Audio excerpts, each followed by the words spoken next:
Welcome. I'm E.G. Marshall. Listen to a story of greed, innocence, incalculable malevolence, and a mystical, fantastical watch. A watch whose hands held the power of life and death. Our tale is played against the background of the sun-drenched Mediterranean North Shore, around and about the most famous gambling casino of its day. And it takes place some 100 years ago. But the scene is not sun-drenched as our story begins. It's a devil's night out. Look, John, a driveway lined with statues. Come on. There must be a house where we can seek shelter. Not there. For God's sake, Charles. Why not? That's the haunted villa. You? Superstitious? About that place. Anyway, it's boarded up. Has been for years. Oh, there's the house now. Maybe we can find some shelter. Statue, there is the house. The lightning hit it. I can't look. It's as bright as molten steel. It's gone. Melted as if it had never been. Let's get out of here, Charles. I could swear I saw that thing jump and run into the house. The whole villa is lighting up. Maybe it's on fire. Don't be silly. It's lamplight. Look, the door is open. Welcome, strangers. Come. This is the night to be abroad. Welcome to the Villa di Despair, the house of despair.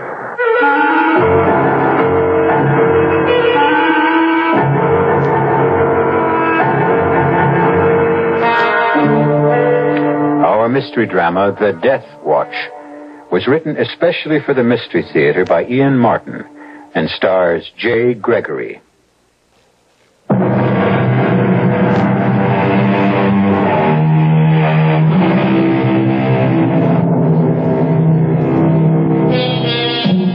A black night, a witch's night, orchestrated with a drum of teeming rain.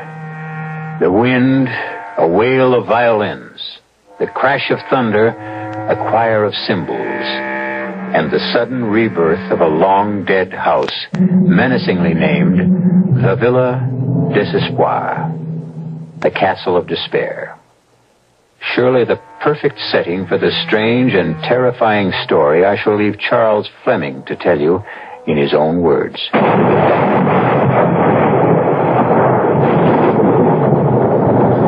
For a brief second, which seemed endless, John and I sat frozen into immobility, staring at the tall, thin figure. The bristling black eyebrows and the deep widow's peak only emphasized the height of his brow, the parchment white of his skin. Beside him lurked a misshapen dwarf with an oversized head. Every instinct told me to turn and run, but every external feeling cried out for shelter. Come, gentlemen. Kadrash will see to your horses. Kadrash, I will tend the fire. It is well lit by now. I've got a funny feeling about this, Charles. So have I. But we're armed, and the horses need rest more than we do. You said it was still at least an hour's ride. In this weather. But I don't like his looks. No question. Watch it. The man wants to take the horses. Don't expect any answers from Kadrash, gentlemen. He is a deaf mute. But you can trust horses to him. They will never have gentler or more loving care.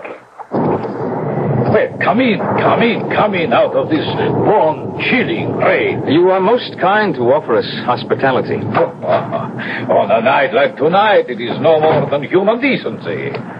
Allow me to present myself. I am Count Vladimir Dravanescu. Honored. I am Charles Fleming, and this is my good friend, Dr. John Potter. Now, shall we go in the petit salon, or how do you say in English, a parlor? We have started a fire. Yes, I must apologize for the smoke. I have just arrived myself, as you can see, and the wood is as wet as all of us. By which road did you come? From Carlo Casino, where I presume you are headed. Correct. To the home of Colonel Willoughby. Ah, the countryman of yours with the exquisite daughter. Parbleu, one of you must be the lucky man who is affianced to her. Well, not I, Count. Charles is the one. So.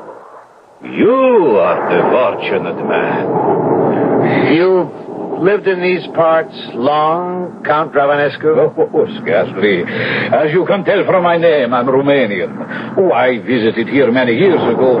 Now, as soon as Catrash returns, I can offer you something to eat. Well, that's kind of you, but I think if the weather will let up, we'll press on to Carlo Casino. Naturally, you are anxious to rejoin your bride-to-be. But from the looks of things, it will be some time till that will happen. In the meantime, you will make your home in Carlo Casino, Dr. Popper? No. I have a cabana here for the summer months only because I am both an inveterate sun worshiper and gambler. A kindred spirit. Then while we are waiting, shall the three of us pass the time by seeing which lady luck will smile upon? Why not, Charles? It's 2-1. Then what shall it be? Cards, dice, dominoes, name your choice. A shilling limit on bets? Fine. No side bets. The friendliest of games. Now, if you two will pull that gaming table nearer the fire, I will fetch the dice. What hour have you? I make it about 5:30. Oh, it's dark and gloomy enough to be midnight. Why do they call this place the Villa of Despair? Just one of those local shockers. They say the man who built it 200 or 300 years ago was an alchemist. The bronze statues which you saw lining the drive were all put up there during his occupancy. Those were bloody times, and people dropped out of sight very easily. A legend grew that these statues were his failures. Failures? You mean people believed he was trying to turn the human body into gold? And bronze was the closest he got? What rot. What happened to the unsuccessful alchemist? He just disappeared one day as if the earth had opened up and swallowed him. The villa was bought and sold apparently over the years, then later rented. But all the owners, or lessors, reported the groaning of a man in torment all night long, from midnight to sunrise. Nonsense that people believe. But our host is coming back. I watched the Count as we played a desultory game of dice, with nobody particularly winners or losers. During our game, I had been conscious of a faint, faraway chime of the 3/4 hour. And now, suddenly, I was hearing it again. With a start, he removed from his vest pocket the most beautiful watch I have ever seen.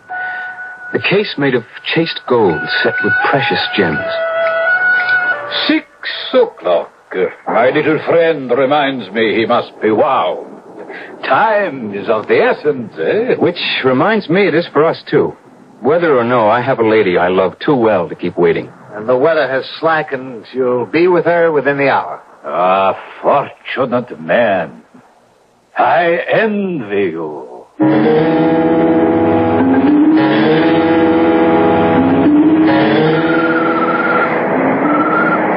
Oh, my darling.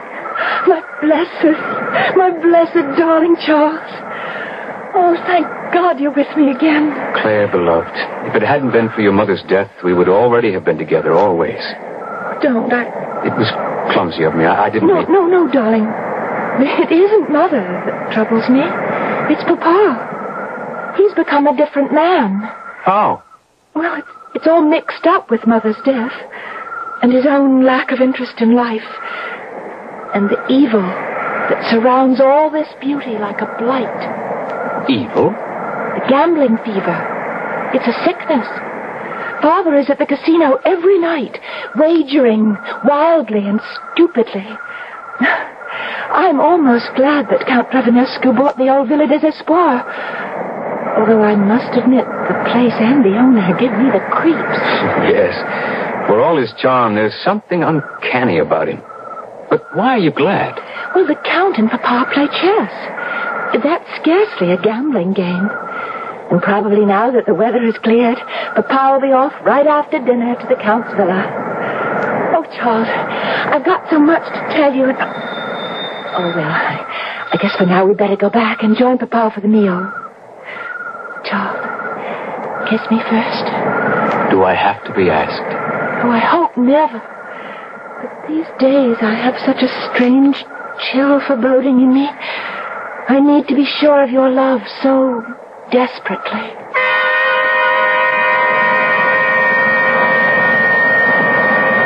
Claire's mother had died 4 months ago, just before our planned wedding. Naturally, it had to be postponed. And it was not surprising that Mr. Willoughby, plagued by the rheumatism and now the loss of his wife, had fled to the Mediterranean to try to recuperate.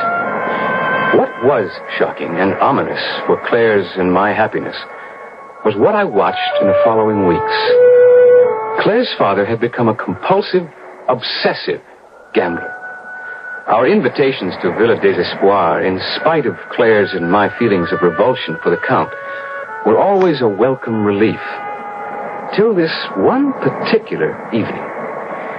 Claire and I had walked out to the patio, high over the blue Mediterranean, as the Count and her father started to play chess. But by the time we returned, the game had become backgammon. Double. That is 16s. You don't have to accept.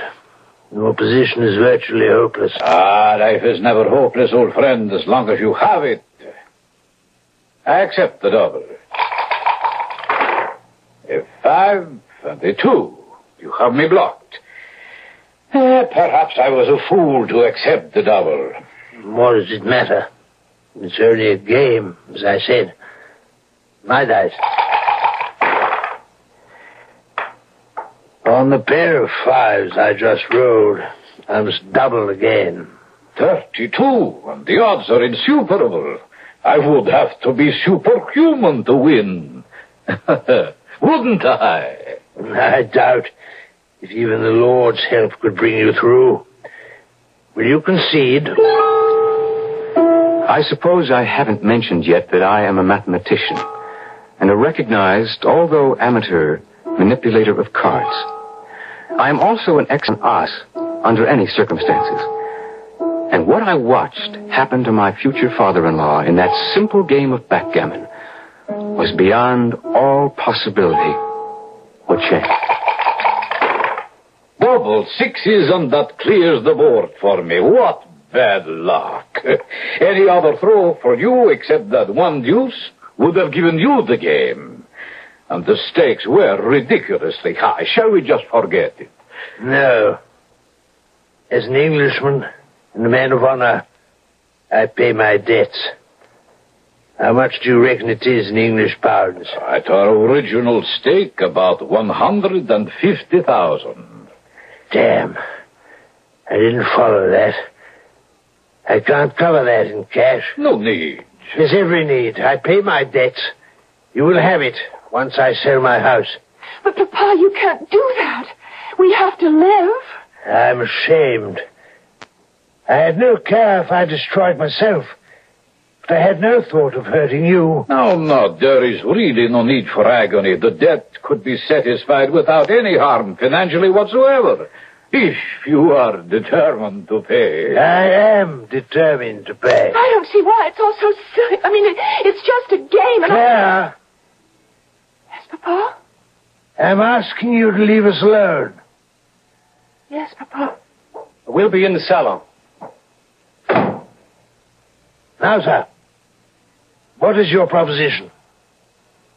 You have only one possession I covet, sir. Your daughter. I think I can make her far more happy than an untried boy with no established future. If you would give me her hand, or the opportunity to court her openly, why then, it would be I who were completely in your debt.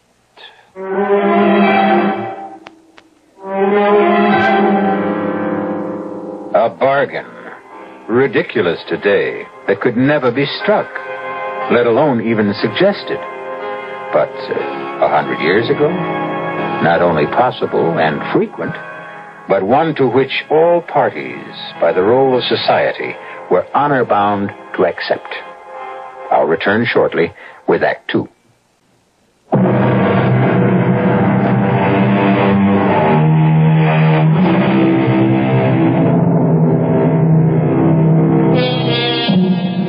Of course, it's incredible to us today that less than a century ago, parents owned their children almost as slaves. And the children accepted that fact, especially if they happened to be girls. Still, with parents who were reasonable human beings, even under the fashion of the day, most of the young people were not tested in their allegiance, except under unusual conditions, such as an ashamed and trapped Colonel Willoughby finds himself.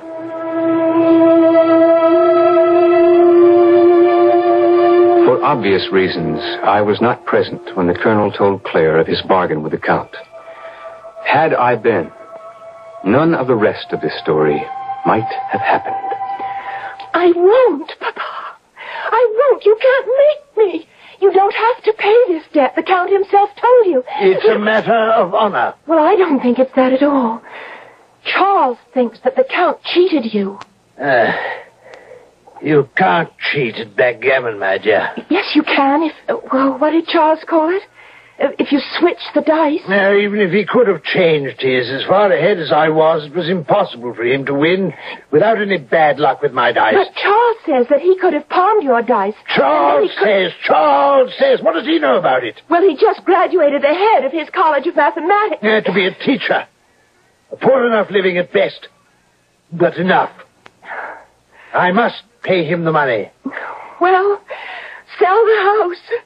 But don't sell me, Papa. I have to think of your future. The Count is well born, rich. He is a much-traveled, brilliant man who can introduce you to a life of ease and comfort. I don't want a life of ease and comfort. I want a life of love and happiness. Oh, no, Papa. No, there's no way that you can make me. Hush, Claire, beloved. I intend to honor my debt. I can do no less.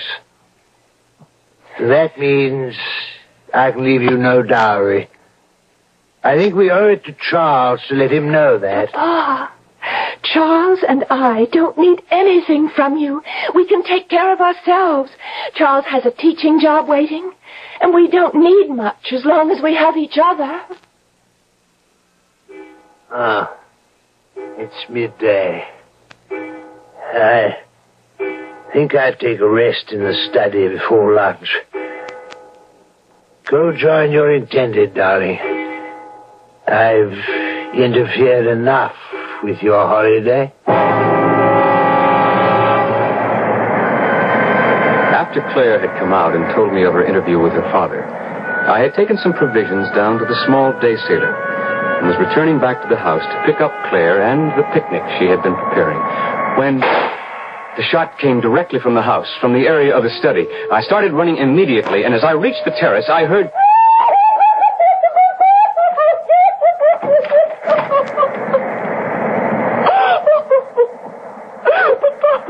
Speak to me. No, speak. No. What happened? He shot himself. Let me see, Claire. No, I'm afraid. Is he? No. His pulse is still quite strong. And he's breathing. Yes. Don't let him move till I get a doctor. No. Thank God John isn't far off. Here, use my handkerchief and my scarf to stem the blood. Yes. Use pressure. I will. Try to keep him from bleeding any more than you can. Just hurry. Hurry.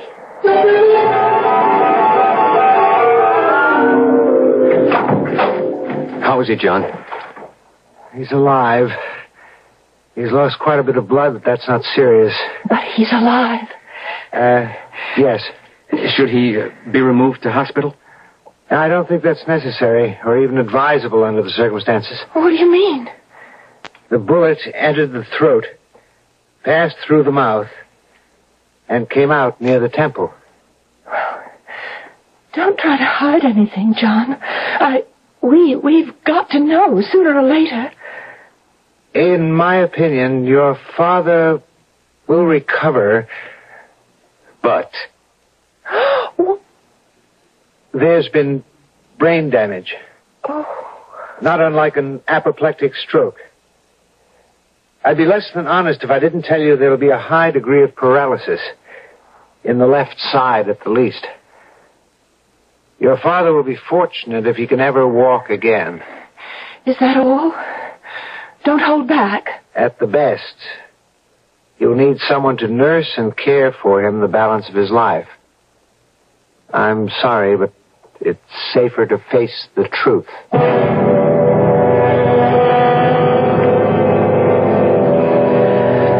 I know John. He's my closest friend.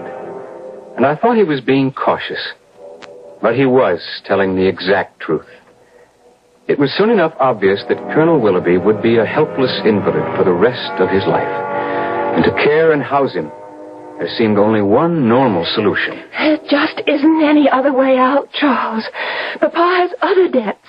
The house is heavily mortgaged, and even its sale won't help much.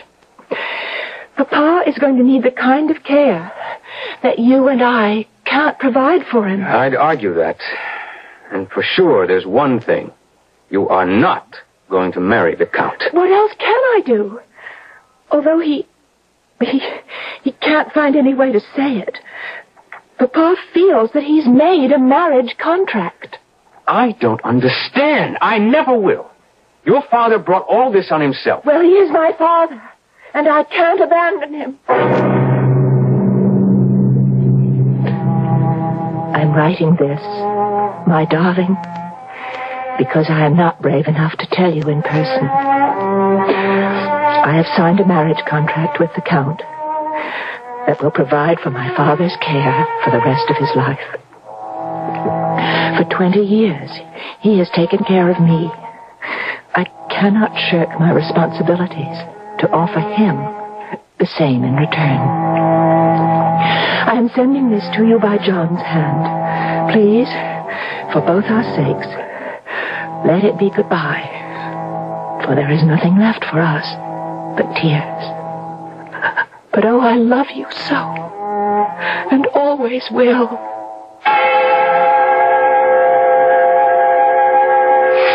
I'll be damned if I'll accept it, John.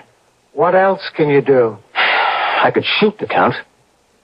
What would that serve? Well, then Claire and I could be married, and we'd take care of her father. We've been over that. It wouldn't work, Charles. Even if you weren't arrested and guillotined. Well, there must be some way out. I could go to the Count and beg him. For what? To give up marrying a woman he desires and also settle 30 or 40,000 pounds for the care and maintenance of her half-alive father? Well, at this point, anything's worth a chance. I'm afraid this is an impossible gamble. Far better that... Gamble. Gamble, of course. That's the answer. Have you a pack of cards? Yes. They're in the drawer beside you. I'll take a new deck. Open it. Shuffle the cards. Remember I said I would play anything but cards when the Count suggested that friendly dice game? Yes? Well, let me show you why. I could take all night to shuffle these cards, but this will suffice to illustrate. Cut them. Cut them as many times as you want. Well, what's the point? Do as I say. Very well. This has always been a hobby with me, up till now. You know the game of poker? I should. I've lost enough at it. You needn't have, if I'd been dealing. What do you want? 2 pair? Full house? Flush? Just call it. You can deal me anything you want? Provided I can stack the deck. But that's cheating. What did you think the Count was doing in the backgammon game he won that ruined the Colonel? Can you prove it? Only by playing his game. I couldn't guess his mechanical means, and he won't be able to guess mine.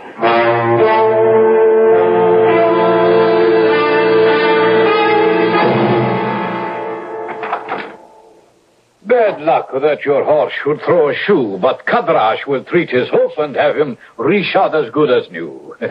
In the meantime, what can I offer you, gentlemen? Sherry, brandy? I'm not much for drinking by daylight. How about a game of chance to while the time away?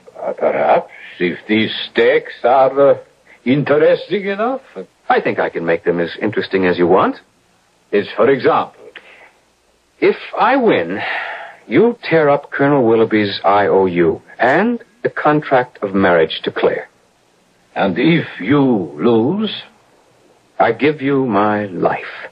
Charles, wait. Quiet, John. What on earth would I do with your life, Mr. Fleming?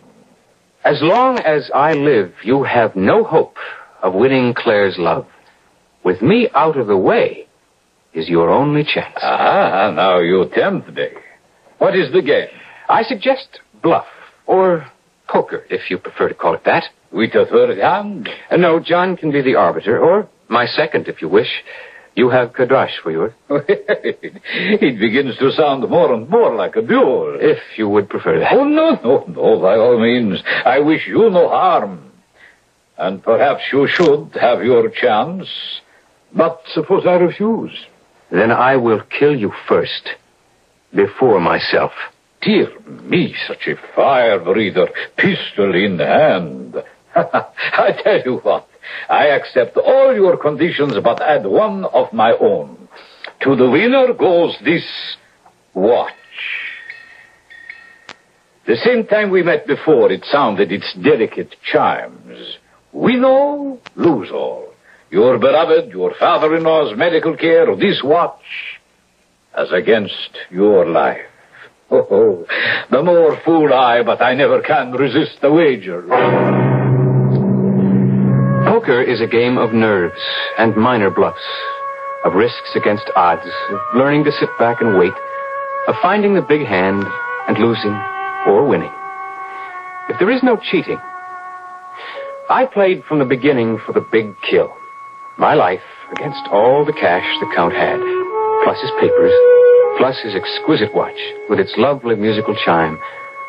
Then, at last, the big hand. The Count sitting pat with the unbeatable flush in spades. I had dealt him. Cards? I play these. A dealer takes two. Your bet. 10,000 pounds. Meet you and raise the same. Back and forth we raised. It no longer matters the sum we arrived at. The Count broke first and called me. Diamond flush, royal. By the devil. You had the nerve to draw two cards to that against my straight flush, 9 to king? I was gambling for my life. So you win, then. You have your girl, your freedom to marry, and the watch. I don't want to accept it. I know, you must. That is the game as it is played. But I must wind it. How stupid of me. It is no longer my duty. You wind it, sir. Is that necessary at the moment? Since you own it, decide for yourself. Open the back. I opened it. Like all those old hunter watches, after you bent back the rear flange, the works were still covered by a second gold door. On this one were engraved the words, "Wind me at 6, or before the sun sets, or by 12 that same day, your own sun sets." Which of us is loser or winner, Mr. Fleming, eh? You have your girl. But have a care for your life.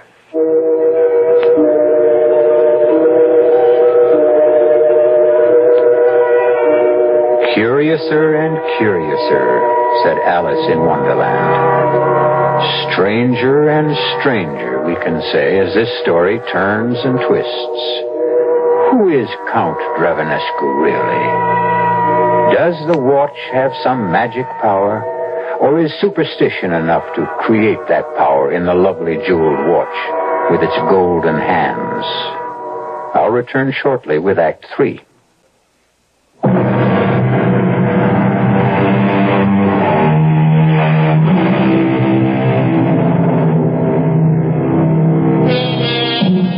Every watch that runs, every clock that ticks, tells away the hours of a man's life. but none so specifically as this curious chronometer claims to, if it is really dangerous. Certainly, as Charles reports back joyfully to Claire, nothing is further from his mind than the watch, or that it might have any significance in his future. I feel as if someone reprieved me from the Bastille just before my personal tumbrel was about to roll. You're sure you don't harbor any secret desire for Count Dravanescu? Oh, what would make you say that? A slightly guilty conscience. You? I had to run my own bluff to get him into the card game. But you offered your life for me. My life would have meant nothing to him. Except? Well, I had to say that as long as I was alive, he could never hope for your love or regard. Which was only the truth. I hope. Oh, I want you to believe. I believe. But? Well, there's something about this man. You have to sense that somehow he has enormous powers, enormous resources. But he can't touch us now, Charles. I cheated the Count, you know. He cheated my father, you said. Yes, but two wrongs don't make a right. I'm sentimentalist enough to wish I could have won you in fair battle. Oh, you didn't have to win me, Charles. I was, am, and always will be yours. Nothing can interfere with that. Charles, just to make sure, will you do something for me? Anything. Well, you've already proved that. But just once more, will you drive me out to the villa? I want to talk to the Count myself. There's no need for that. Ah, you're not afraid I'll change my mind? Of course not, but I only sense that any contact with Count Vladimir Dravanescu is fraught with a kind of inexpressible danger. Feeling like a superstitious fool, I agreed to drive her out the following afternoon. I dressed carefully and scrupulously for the encounter, forgetting no bauble that would suggest that I was more well-to-do than was actually the case, and not forgetting a pistol, because I had no trust in the Count. The one thing I forgot, or who knows, I was spelled into forgetting, was the watch. So, this is the famous, or should I say infamous, Villa des Espoirs. Look at the bronze statues. I'm looking. Oh, they're so lifelike. Hope that old legend John tells isn't true. Look, Charles, one of the statues is missing. That's the one that was struck by lightning first night John and I were here. Well, let's forget that for a moment. Charles? Yes, dear? Will you let me see the Count alone? I think I can make an easier peace between us. Whatever was said between them left Claire happy and released by the time she returned to me. I suppose he duped her as thoroughly as he duped me, by consuming time. It wasn't until we were leaving that I realized that it was almost 6. It was a late sunset that evening. On the way back, Claire couldn't understand my reckless haste. Charles, do we have to drive so fast? What time is it? Just before 6. Damn. What's the matter? Oh, just something foolish. You know this road. Can we make it back home before 6? No, not a chance. Why does it matter? Father has his nurse. Why do we have to hurry so dangerously? On the way home, I should have told Claire about the watch and its special chimes, which musically told the hour and the legend about its winding, and the 6 hours of life that were left to the one who owned it and forgot to wind it before 6 o'clock. But it seemed such a ridiculous fancy that I decided to forget about it. Except, suddenly, I was assailed by an unreasonable pain in my stomach. What is it, darling? I don't know, dear. Just a sort of a cramp. But you're in pain.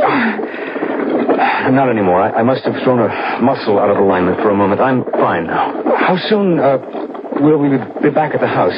Oh, not about 15 minutes or less. Good. I couldn't wait to get home to rewind the watch in the hope of gaining some relief. For instead of just my former slight twinge of superstition about the watch's deadly warning, The pain and a sort of creeping paralysis that seemed to be affecting me had changed my mind. I no longer considered that malicious message a joke in bad taste, but perhaps the literal truth. That damnable watch. When I snatched it out of my bureau drawer, it was running. The hands at 6:30. And the chimes, which had sounded so sweet and gentle before now, rang in my ears stridently as if tolling my approaching death. I tried to wind it, but the stem was frozen as I was becoming myself. The agonizing pain spreading out like some evil flower, and already I felt like a corpse with rigor mortis setting in. Pocketing the watch, I went first to see John. There's no particular symptom I can put my finger on, except I don't like your reflexes. What's the matter with them? Well, they're sluggish. Your pulse and heartbeats are a little slower than normal. I'd like to put you in the hospital for observation. No. Certainly by tomorrow, if you don't improve. If I don't improve by tomorrow, I'll be dead. There's only one person who can help me now. You cheated me into winning that watch from you. My dear Mr. Fleming, you were the cheat. You cold-decked me. You knew? Young man, you were talking to a professional. You were an amateur. Oh, an accomplished one, but still an amateur. I've never cheated in a game of cards in my life before. I felt I could against you, since I know you cheated Claire's father in that backgammon game. Certainly I did. All is fair in love and war, correct? But why did you let me win? You told me that yourself, to get rid of that watch. Well, you must help me. You call off the charm or whatever it is. That is beyond my power. And I'm doomed. There's nothing I can do. But at least, whether I'm dead or alive, you will never have Claire. Thank God I saved her from you. So you did.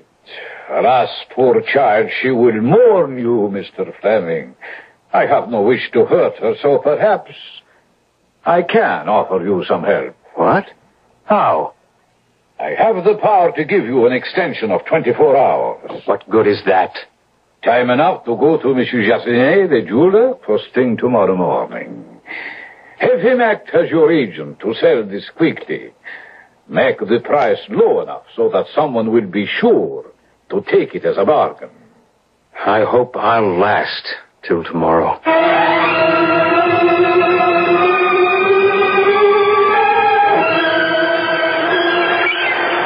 It's almost 7 o'clock. I came to tell you dinner was almost ready. You feel up to it? Oh, of course I do.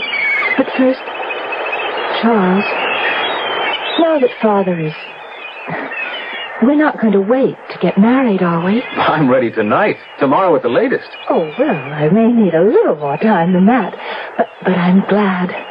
Because now I can give you your wedding present. Oh, I'm so pleased. I just found it today at Monsieur Chardonnay's, and it's such a bargain. Oh, I hope you don't have one like it. What is it? It's a watch. Look, how lovely. And listen to that lovely chime. Just like Big Ben's. And then, after, it'll strike the hour, and then... What is it? What? Ah, just a pain. It'll go. Claire, did you wind the watch at 6 o'clock? No. Monsieur Jardinier said it was wound tightly, and it would run until tomorrow. Oh, Charles, what are you doing? Put me down. Where are we going? Villa des Espoirs and the Count. Pray God he has a little kindness left in him.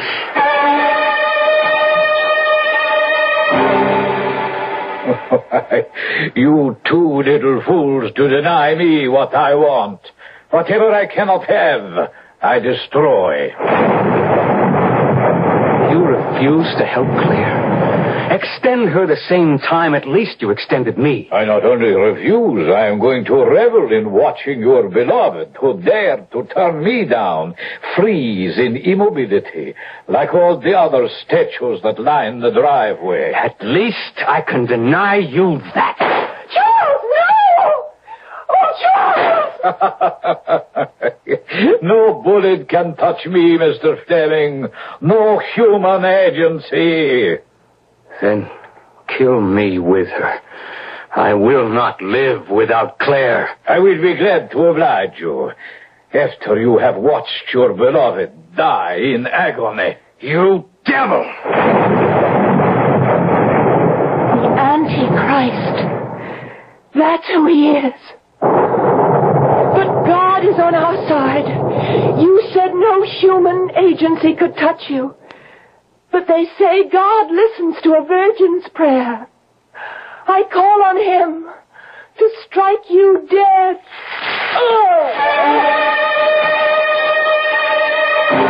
A bolt burst through the window, its jagged blade entering the Count's head, down through his feet, and into the floor. He was one molten blaze of heat, from which we had to turn away. And by the time we turned back, he was gone. And with him, the watch, and all Claire's pain. Already a raging fire had started, and together we fled to Villa Desespoir. Nor would we have stopped our headlong rush, except for one astounding sight, which has remained in the back of our minds, serving to make sharper and greater our thanks to God for the long and happy marriage we still enjoy. Look, Claire. Where? The empty statue base. Empty no longer. John used to sneak in here as a child. No wonder the Count looked familiar to him. Frozen forever again in bronze was Count Dravanescu, his body twisted as if in some inner agony, his face seamed with pain, and the deadly watch in his hand. Villa Desespoir burned to the ground that same night, and the property was disposed of for taxes.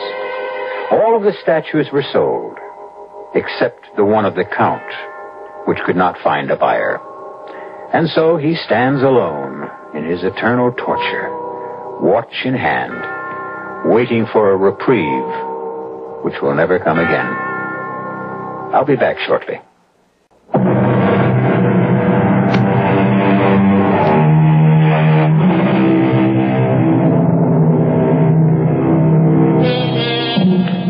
The only pity of today's tale, I suppose, is that the Count Vladimir Dravanescu, as he called himself, could only have been a minor demon. What a pity it wasn't the head man himself. But, as all of us can plainly see every day, the devil's work is never done. I'm sure we'll be meeting him in one form or another in other tales, but then perhaps we shouldn't object too much. He does put a lot of excitement into our tales. Our cast included Jay Gregory, Marion Seldes, Robert Dryden, and Ian Martin. The entire production was under the direction of Hyman Brown. This is E.G. Marshall inviting you to return to our Mystery Theater for another adventure in the macabre. Until next time, pleasant dreams.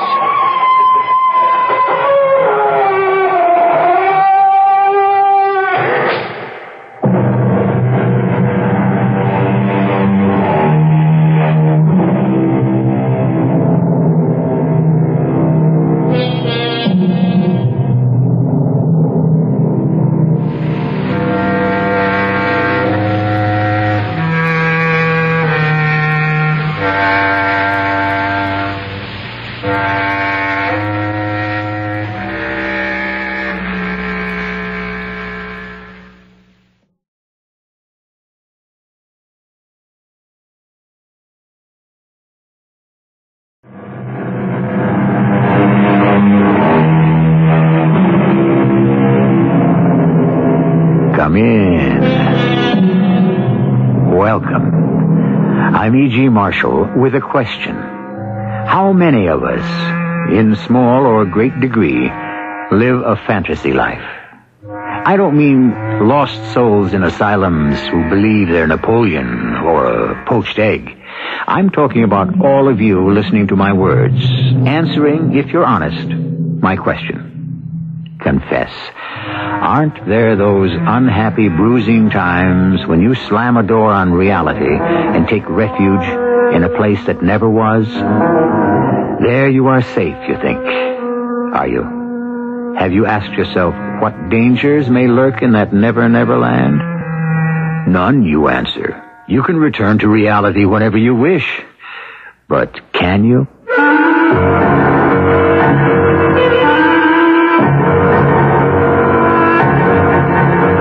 Our mystery drama, Catch a Falling Star, was especially written for the Mystery Theater by Nancy Moore and stars Carol Teitel.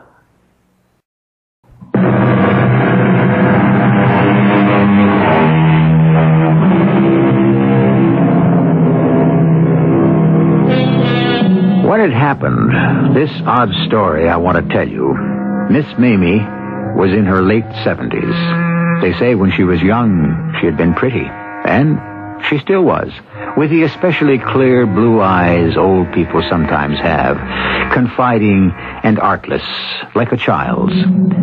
Hitched with twisted hairpins to the screen door of her little gray house was a homemade sign which said, Miss Mamie Mopin, seamstress. She wasn't a very good seamstress, but most of the women in that small town near Philadelphia went to her for simple alterations because, well, let Grace Browning tell you why. Grace knows this story best. She lived it. The real reason most of us went to Miss Mamie is a little embarrassing. Standing in our slips in her cluttered Victorian parlor, we stopped being perfectly ordinary housewives. We became exciting celebrities because that's what we were in Miss Mamie's dim eyes. She made up thrilling stories about what had happened in those dresses we had brought. Any old dress, plain, out of style. And about those of us who wore them. In her mind, she had worn them too. Lived a romantic life she had never known herself. She'd go on and on. Now, what did we do in this dress? Did we wear it to the theater in New York? Yes, we did. How people admired us. How they turned to look when we walked in. We never contradicted Miss Mamie. It wouldn't have done any good if we had. She believed what she wanted to believe. It's true she wasn't a very good seamstress, but she did have magic in her hands. Her front yard, enclosed by an unpainted picket fence, was a glory of flowers. Her gift for raising them went beyond just a green thumb. But she was odd about her garden, too. I never pick my flowers. It's wicked and cruel. It hurts them. Then came that late spring day when all the trouble started. It began when David, my husband, he's an artist, rang Miss Mamie's old-fashioned doorbell. Miss Mamie. All right, Miss Mamie, I'm coming in. Now, don't be alarmed when you see a man. David opened the rusty screen door, walked a few steps down the dark hall, and stopped at an arched double doorway. Miss Mamie was there. In her cluttered parlor, scraps of material and unfinished clothes jumbled everywhere. She sat by a window sewing. Miss Mamie? Oh. Good morning. Oh, goodness. I didn't hear the bell again. You said it was all right if I walked in. Oh, yes, but I should know when you're at the door, Mr. Browning. I should feel. Oh, no matter. Now, I'll just set up my easel and get started. You keep right on sewing. And thank you again for letting me leave my paraphernalia here. I like your painting things there in the corner. They're company. The reason I don't sense that you're at the door is because sometimes I think I made you up. I say, now, Mamie, no artist is painting your picture. Why would Mr. Browning... would you tell me again why you want to paint me. I like what I see in your face. I think maybe what I see is undiluted happiness or true innocence. Lord, I don't know. And will my picture truly go to... Oh, tell me again about that. It will hang in an art gallery. Are you sure? Oh, remember what I told you? Right after my daughter's wedding, I'm having a one-man show. An exhibition. Oh, I'm going to New York. I'm going to New York. And all the people will see me. Well, not unless I get this portrait finished.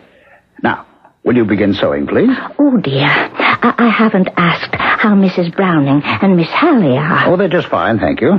They must be so excited over Miss Halley's wedding plans. Oh, a wedding? Just think. Halley told me to ask you again to come to the wedding. Oh, no. Well, I know you never go anywhere, Miss Mamie, but you love pretty things. Is there anything prettier than a wedding? Oh, no, I couldn't. No, thank you kindly. I couldn't. All right. Would you turn just a little to the left, please? Is Miss Halley marrying a nice young man? I forget his name. Jerry Wallace. Once, I was engaged to a nice young man. His name was Martin. Martin. Hold that look, Miss Mamie. Hold it, please. His name was Martin. Soon after David came home that morning, I was parading back and forth in the living room, modeling a summer dress, an out-of-style chiffon number I wanted David and Hallie to make up my mind about. Was it or wasn't it worth altering? Mother, are you sure you didn't get that at a garage sale? Or out of the ark? Honestly, I don't know how fashion designers do it. Make us look out of date every single year. How was the sitting? Oh, same as always. Miss Mamie asked the same questions, made up the same little yarns about... No. Wait a minute. Today she had a new one. Asked about Hallie's young man, and then said once she had a young man herself, named Martin. Poor old thing. Oh, dear. Wedding talk. So she steps into Hallie's shoes. Miss Mamie never had a beau in her life. Since she was 15, she's had to take in sewing, and she was a recluse even then. Afraid of the real world as far back as that. Well, just the same, she's not a poor old thing, Hallie, not really. Maybe she never had any romance of her own, but you can't say she doesn't stitch romance into everything she makes. But, Daddy, she never goes anywhere. She never has. All she does is sew and grow flowers. What kind of life is that? Well, she lives in a fantasy world. It's much better than any real world could ever be. Sits there and weaves pretty stories about her customers. David, did you ask her again to come to the wedding? It's no use. She's afraid of the real world. Well, I'm glad I'm not. It's a lovely world. Daddy, when you give me away, I want you to sound terribly dignified and impressive. How did you think I'd sound? Who giveth this woman? I do, David D. Browning, a sometime artist, full-time father. And come to think of it, Reverend Sir, I'm not so sure I'll give my only daughter to this young upstart. How's that? Oh, perfect. It's adorable. And you will, too, give me away, you stingy old thing. You've had me around for 19 years. Well, you two fight it out. I'm going to Miss Mamie's.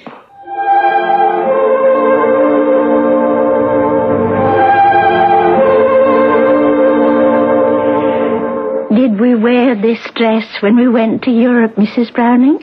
Why, yes, we did, Miss Mamie. Oh, yes. We went to London and Rome and Paris. We did, didn't we? Yes, indeed. Oh, my, I do hate fittings. Are you almost finished? Martin and I were going to Paris on a honeymoon. But you didn't... You can take the dress off now, Mrs. Browning. Oh, good. Only I can't fix it till next week. I haven't time. Not time for anything. I'm graduating. You're what? Graduating. I'm making a sweet, sweet dress, and I can't touch anything else till I've graduated. when I cross the stage for my diploma, people will clap and I will bow and smile before I go back to my seat. Oh, wait. I'll show you my graduation dress. It's right here. Here. Look. Why, it's lovely, Miss Mamie. Thank you. I never made anything so pretty before. Oh, you do like it? Yes. You never made anything like it before? Oh, no, not like this. You see all the little ruffles? Well, surely you've made other party dresses. You must have. I always wanted to. I always hoped someone would... Oh, but no one ever did. Cocktail dresses? Evening dresses? Oh, my goodness, no. Never all these years? Is something the matter, Mrs. Browning? Miss Mamie? Oh, did I keep you standing too long? Miss Mamie, I want you to make Hallie's wedding dress. I thought you said make Miss Hallie's... Oh, no, you couldn't have. Yes, I did. I want you to make her wedding dress. Would you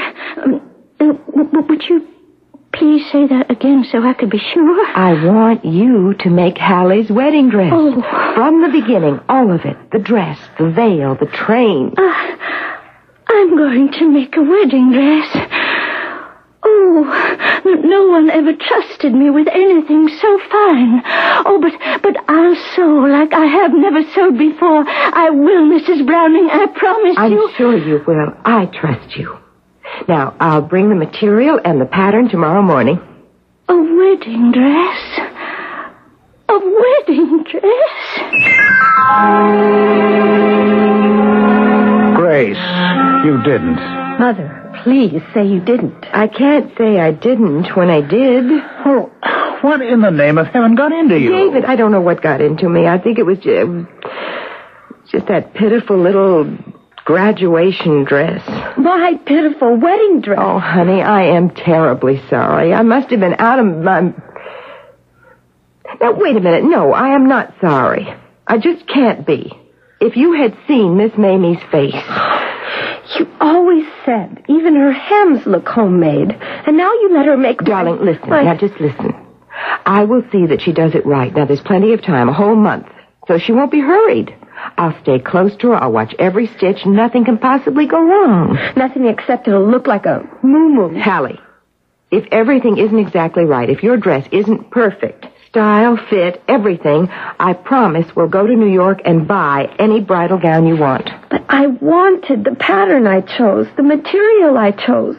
Oh, I can see her cutting it. Snip, snip, snip, and she'll ruin it. If she does ruin it, we'll find one just as beautiful as the one you planned.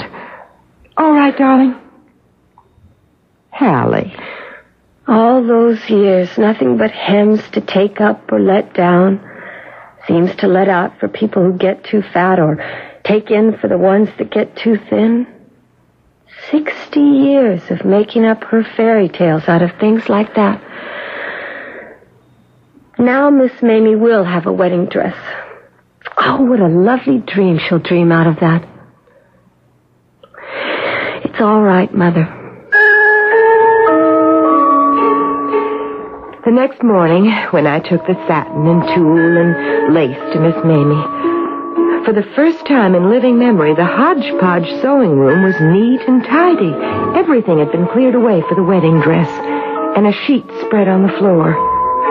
When the material and pattern were laid on it, Miss Mamie kneeling to cut, she touched the satin with such tenderness. I could really have cried. It was as if she were in her garden, touching her flowers. Am I doing it all right? Why, I needn't be here at all, Miss Mamie. No one could possibly do it better. I'm making a wedding dress, Mrs. Browning. I'm making a wedding dress. You certainly are. Now, would you like me to cut out the panels while you bake Don't you touch it. Don't you dare touch it. Not any of it. I know what to do. I've always known. Don't you touch it.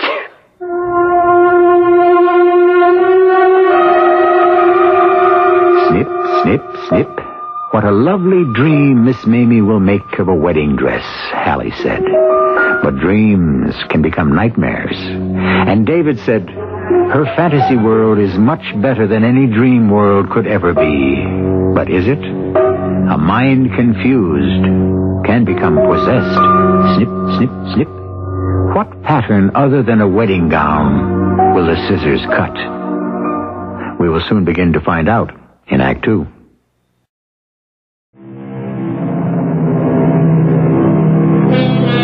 The afternoon of the day Miss Mamie cut out the wedding dress, David Browning arrived at her house to work on the portrait. He walked jauntily through the gate, down the plank path, up to the steps. But as he reached to ring the bell, he caught sight of something farther along the porch. Under a window, his folded easel, paint box, palette, and the unfinished portrait. Not crediting his eyes, he walked over to his possessions, staring down at them. At that moment, Miss Mamie appeared at the open window, mistily seen through yellowed lace curtains. She was holding white satin crushed against her. Miss Mamie. I was waiting for you. The portrait out here? I put everything out to save time. Save time? So you wouldn't have to come in. You see, there isn't any time to spare, Mr. Browning. There's only a month. There's only... What? The dress. A month to make the wedding dress. But you're saying that you don't want me to paint while you make the dress? You can't. Well, why not? You just said and sew the way you always have. Oh, no, please. I couldn't sew right. But I thought you liked sewing while I paint. You said you like someone to talk to. That was before. The wedding dress. Don't you understand? I'm making a wedding dress, Mr. Browning. I can't think about anything but the dress. Not pictures, not people, just the dress. Please try to understand. I think I do understand. Yes, I think I do.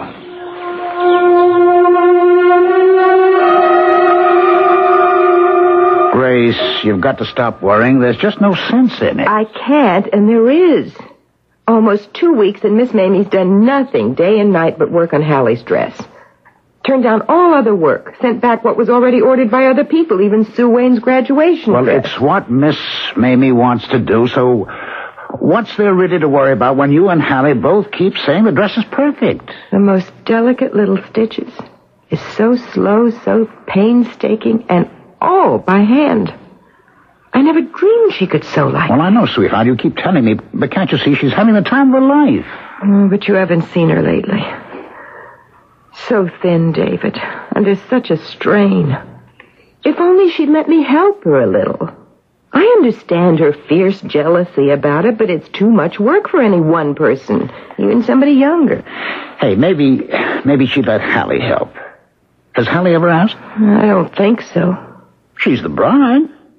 Miss Mamie would probably approve of a bride sewing a fine seam on her own wedding gown. Sew a button on her or something. Get Hallie to try. Remember what happened when I... Well, yes. That's a good idea.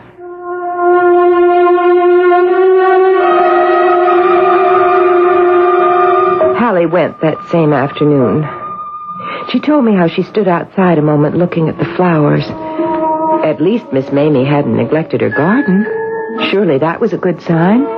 Miss Mamie, I'd dearly love to make just a little of my own wedding dress.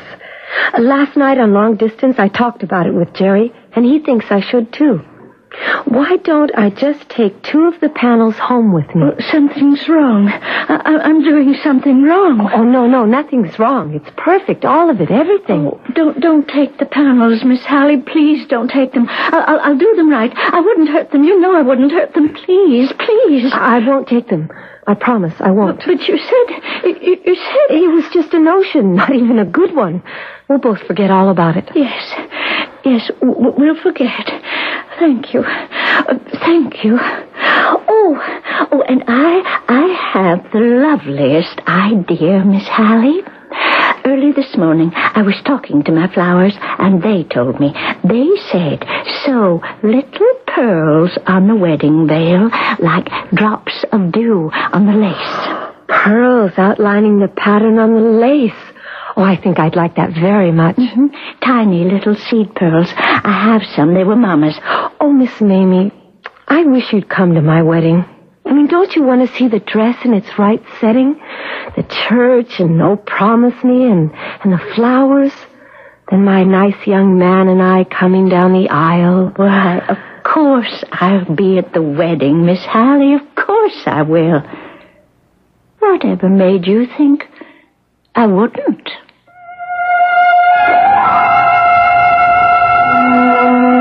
Just like that, Miss Mamie changed her rule of a lifetime. She was going out in public. Another week passed, and another afternoon Hallie and I returned home from a fitting. David took one look at us. Now what? You both got that "I'm worried about Miss Mamie" look. I just don't see how she can survive any more of this. Oh, now, Grace, not again, please. She is putting little seed pearls all over the veil, hundreds of them. Work enough for 10 people. Now, Hallie just thought she meant a few pearls, but it's hundreds. And she will do it. Oh, why did I ever tell her it was a good idea? It was and is a good idea. She thought of it. She loves it. She'll survive it. But she's tired. She's overworked, and she looks... And she is happy. Remember that poem? John Donne, I think. Go and catch a falling star. How many of us catch a star? Miss Mamie has. But, David, after this is over, then what? She's wearing herself out. She may not be able to sew anymore. Well, so what if she does have to retire? She saved some money. She told me so. Well, isn't Hallie's dress a beautiful climax to a life that's never been anything but drab? You think for 1 minute she wouldn't want that dress to have its wedding?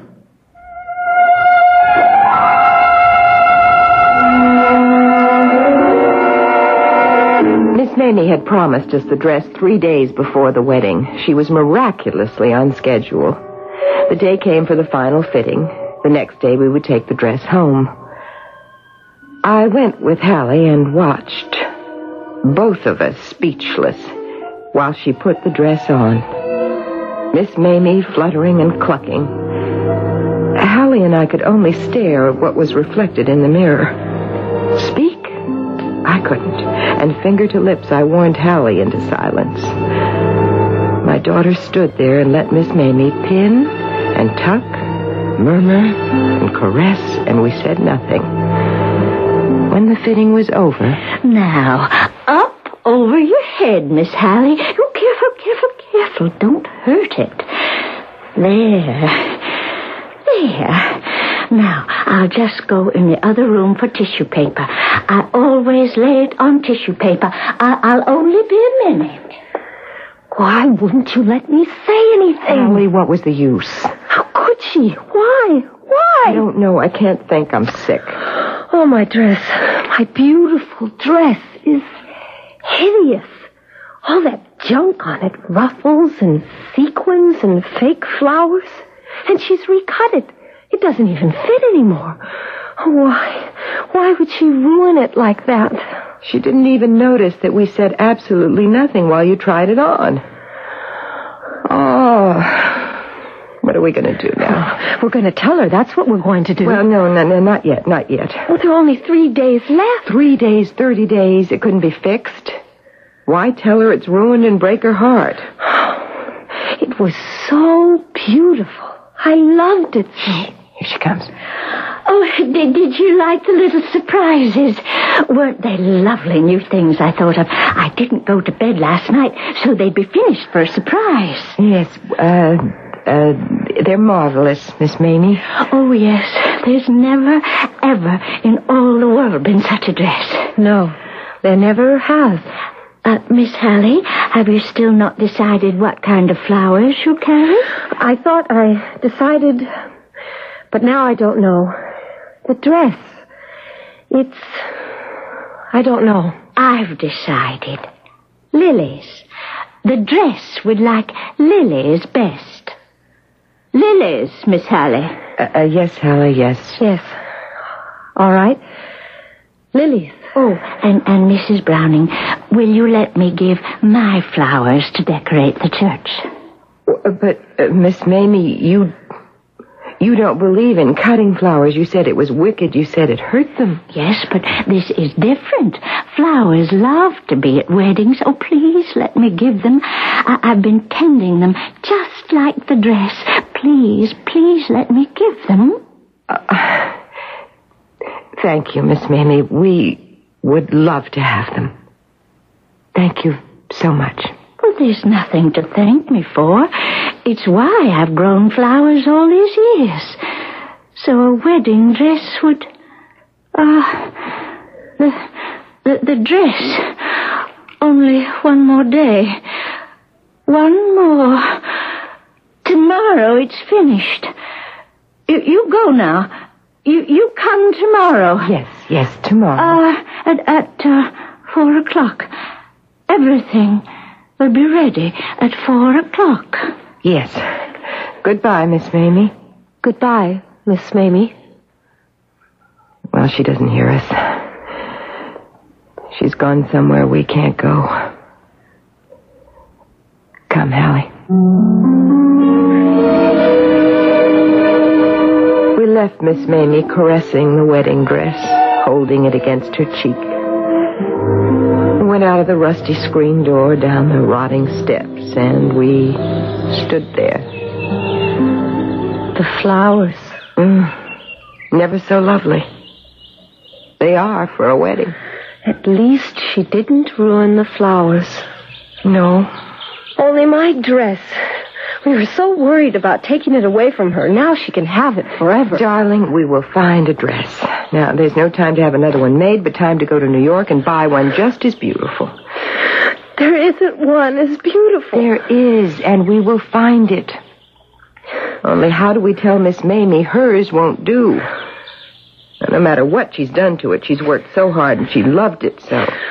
I don't know how I can feel sorry for her, but I do. If she weren't coming to the wedding, we wouldn't have to tell her.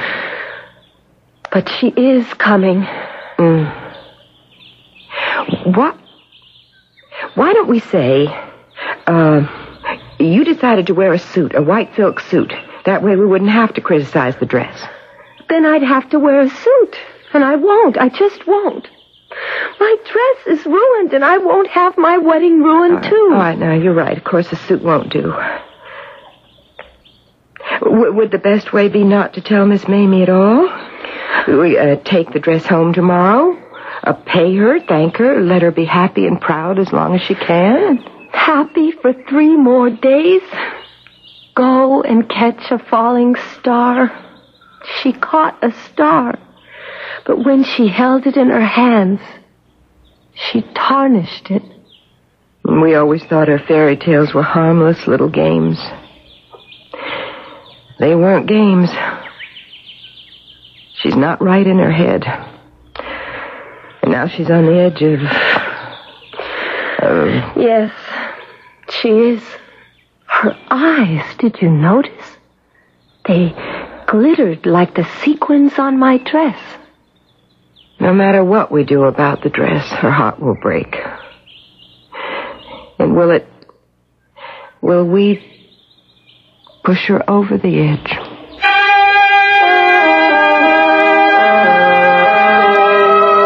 What happens when fantasy becomes the only reality? When the real world does not exist at all in a mind gone astray? That look in Miss Mamie's eyes, stardust. If the stardust is cleared away and she is forced to see fact, not fancy, will she indeed be pushed over the edge of the precipice into madness? The answer to that question waits in Act 3.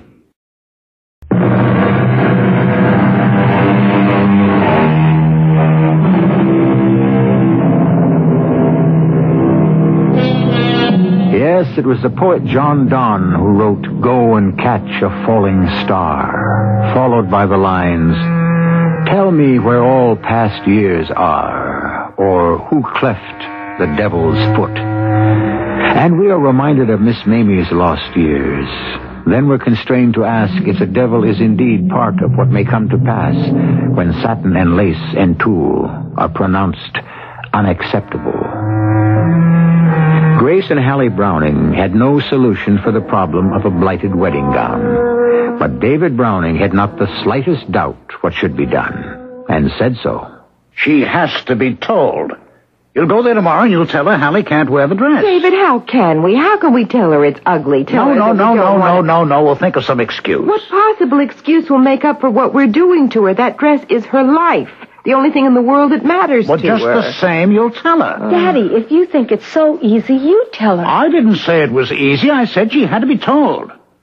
If she's not, more than a dress will be ruined. The wedding, she'll sit in that church waiting for the dress, her dress, to come down the aisle, and when it doesn't, there's no telling what that dear old lady will do. Are you willing to take that chance? Oh, David. She'll cry. She'll make some terrible scene. Now, stop it, Hallie. Now, listen to me. You're both worried because you'd have to take the dress away from her. Now, you won't have to. It's hers now. You give it to her, and without telling her it's spoiled. David, you keep saying what we're to do, but you don't say how. Just how do we explain why we're giving it to her? Well, say Hallie changed her mind about the style of dress she wants. What's the matter with that? Hasn't a bride the right to change her mind? I won't wear a suit. Mother had that idea. I won't. No, not a suit. Just a style. Make a speech about how you fall in love with, say, Empire style. Ugh, I hate Empire. Well, I don't care what style you say. It doesn't matter. Just one not like the wedding dress. At the very last minute. You mean the bride changes her mind? Yes, at the very last minute, because it is the very last minute. Don't try to make it all sound logical, Grace. It isn't. It can't be. Wait. But I thought of something else. Hallie, you tell her Jerry has fallen in love with that other style, too. Say, I have to wear what Jerry wants me to wear. Say that. You can even say, tell her Jerry himself bought the dress he's so crazy about. Well, that is ridiculous. A groom doesn't buy a bride's dress. Miss Mamie won't realize it's ridiculous. What does she know about what grooms do or don't do? All right. Jerry. Yes, we'll put all the blame on him. That's good, David. That's exactly what we'll say. It isn't good. It's rotten. She'll know we don't like the dress no matter what lies we tell. She'll sense it. She does sense things, you know. She does. It's true, she does. Daddy, will you come along? Give us courage. Help us tell all those lies. Will do. I'll be right with you. Listen. I've thought of something. You can act like you're mad at Jerry. Make one of your awful speeches about that young upstart. Yes. Yeah, sure. That's a good idea. Miss Mamie, I can tell you now, if I had my way, I'd call off this wedding.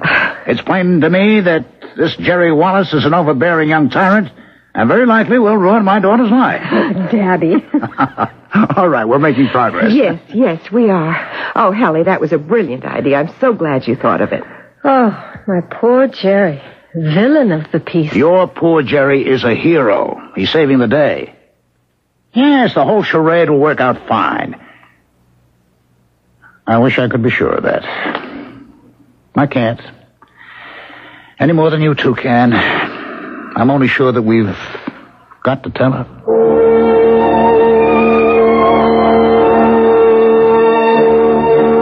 David was right. We couldn't be certain the tangled plan would work, but we had to do what we had to do. The next afternoon, the three of us walked slowly to Miss Mamie's, wanting to put off the ordeal as long as we could. When our reluctant steps reached her gate, we stopped. We stared.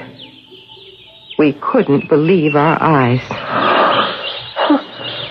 What on earth has she done? David! I don't believe this. She didn't. She couldn't. Oh, her flowers. She's picked them all. We'll all be wilted. The wedding is 3 days off. What was she thinking of? She couldn't have forgotten the date. It's the only date she ever paid any attention to, the only dress she ever finished on time. Daddy, what does this mean? Well, she's mixed up, obviously. She's lost track of time. That's what it is. Has to be. Now it's all worse than ever. It meant so much to her to have her cherished flowers decorating the church. Old, wilted flowers. Is that what I'm to have at my wedding? Oh, no, sweetheart, no. As if the dress isn't enough now, what do we say to her about the flowers? We can't blame them on Jerry. We thank her and take them home. And then we buy the same kind for the wedding. They won't be exactly the same, but she's so mixed up she won't know the difference. She won't, Hallie. All right. Now, we're going in there and make her believe every word we say. Oh, Lord, I pray so. Come on. Let's get it over.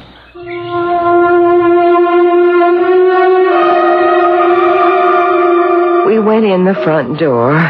Miss Mamie had told us never to bother to ring.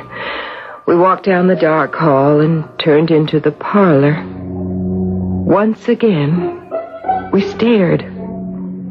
The room was a bower, a garden, everywhere beautiful flowers, great vases of them on tables, windowsills, on the floor, clusters behind pictures, nosegays pinned to the curtains, cascades of ribbons falling from the chandelier, the mantel marvelously arrayed.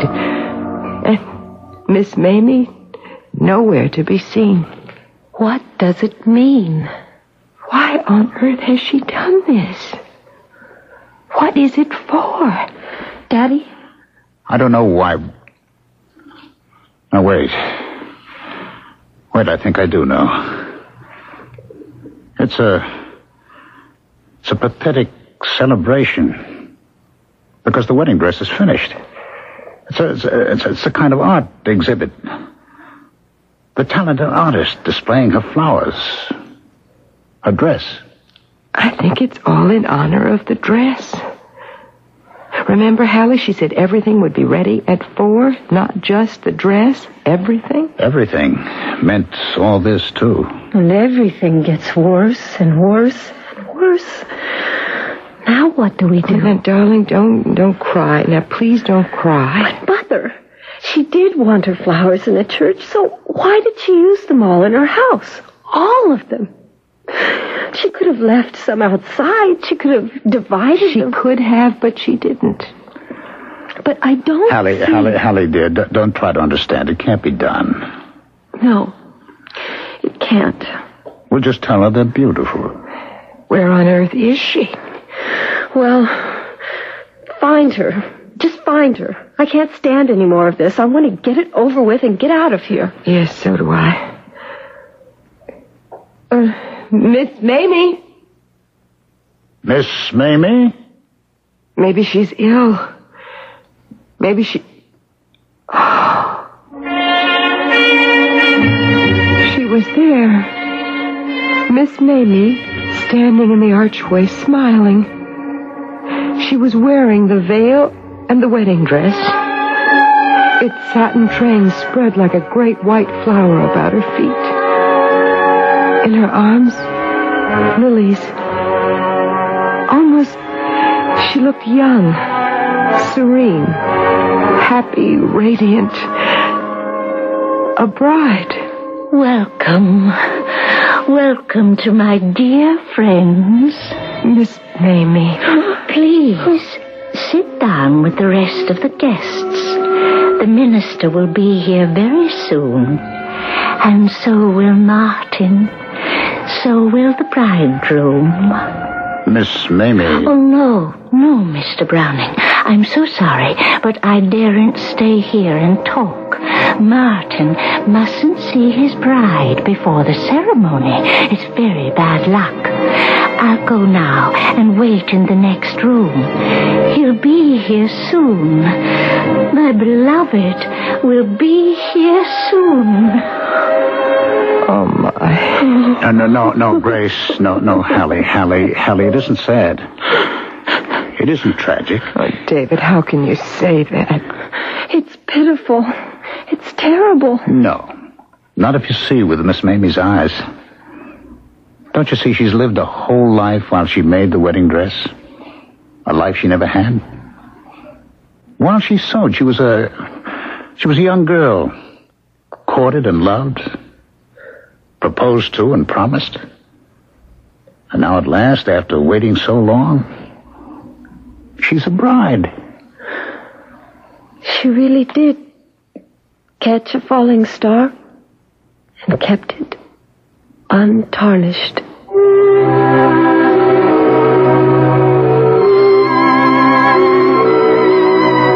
Another line in John Donne's poem is this: such a pilgrimage was sweet. Miss Mamie was quite mad. Yes. Lost in fantasy, yes. But happier than you and I will ever be. A sweet pilgrimage. No one could ever take her star from her. No one ever tried. And until the day of her death, a few months later, she believed she had married Martin. I'll be back shortly.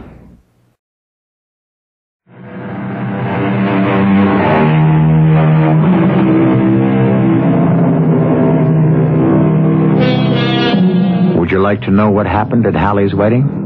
Yes, Miss Mamie was there. But when the bride came down the aisle wearing a gown bought in New York, Miss Mamie made no scene at all. For in her clouded mind, the original dress was hers. In it, she had been married to Martin. Until her death, the Brownings took care of her in their own home, and after Hallie's wedding, her father liked to say, I lost a daughter, but I gained Martin and Miss Mamie. Our cast included Carol Keitel, Ralph Bell, Terry Keane, and Kathleen Quinlan. The entire production was under the direction of Hyman Brown. This is E.G. Marshall inviting you to return to our Mystery Theater for another adventure in the macabre. Until next time, pleasant dreams.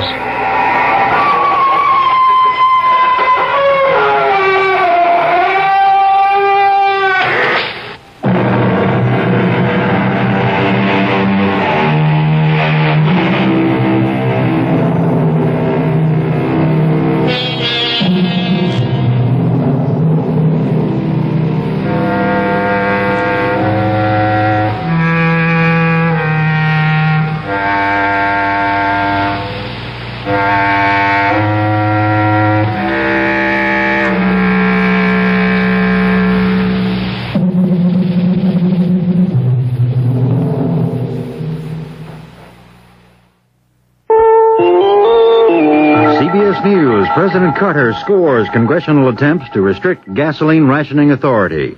I'm David Jackson reporting on the CBS radio network. At his White House news conference Wednesday night, Mr. Carter was asked about the rationing plan that's now in the House. A few hours before, Republicans managed to amend the bill, requiring that the president submit to Congress a detailed plan 30 days before he intends to implement it. The amendment would also give Congress 2 chances to veto the idea. All that prompted House leaders to pull the bill off the floor and may delay passage until this fall. Said Mr. Carter of the developments, they illustrate the timidity of Congress in dealing with a sensitive political issue. I criticized the House when they failed to pass a rationing plan a few months ago. The House leadership has now promised me that an adequate rationing standby plan would be passed. I don't object to the one-house veto if it's done expeditiously. I think only 15 days would elapse. What I do object are the other restraints that have been placed on the evolution of a standby gasoline rationing plan. Mr. Carter also sought to rally public support for his windfall oil profits tax, saying the big oil lobby will try to gut it in the Senate, and without a stiff tax, he says, his energy independence goals cannot be met. On presidential politics, Mr. Carter was asked about Senator Henry Jackson's prediction that he, the president, will step aside in 1980 and that Edward Kennedy will be the Democratic nominee. 3 or 4 years ago, I was running for president against Senator Jackson. At that time, he predicted that he would be the next president, beginning in 1977. His judgment was not very good then. And now I'm ready for the next question. Now this. Picture this. Choppers are bringing in the casualties. Trapper John McIntyre, head of surgery, and Dr. Gonzo Gates are fighting to save lives. There's the bleeder. Can you reach it? Got it. It's the same Trapper John who served with a MASH unit in Korea. Gonzo was in Vietnam. Today, they're keeping the spirit of MASH alive at San Francisco Metropolitan Hospital. Pernell Roberts is Trapper John, M.D. Coming this fall on CBS television. Got the picture? Oh, yeah, you're looking good. Nicaragua's ruling junta says that country's economy is bankrupt and moves to correct the problem. George Natanson reports from Managua. The National Reconstruction Government has decreed the nationalization of all Nicaraguan private banks at the same time that it assured investors of indemnization. Investors in the private banks will be paid off in government bonds of 5 years maturity. Under the decree, all foreign banks with branches in Nicaragua will be permitted to continue their operations, but will not be allowed, among other things, to accept local deposits. The Reconstruction Junta declared that the nationalization of the financial institutions was necessary, as practically all private banks are found to be bankrupt as the result of 45 days of internal war that also wrecked the country's economy. The junta stressed that although the nation's banks were nationalized, private property will be respected and that nationalization in itself would not become policy. George Nathanson for CBS News in Managua. Deputies in California late Wednesday recaptured American Indian activist Leonard Peltier about 30 miles north of the Lompoc Federal Prison, from which he escaped last Friday night. He's serving a life term for killing 2 FBI agents in '75. The hunt continues for any accomplices he may have had in his escape. United Airlines now says a wing engine on one of its DC-10s failed in flight, and that prompted the pilot to make an emergency landing in Cleveland Wednesday. It was Flight 4 from Los Angeles to Newark, New Jersey, with 172 passengers aboard. No one was hurt. Earlier, airline officials said the engine had begun vibrating excessively.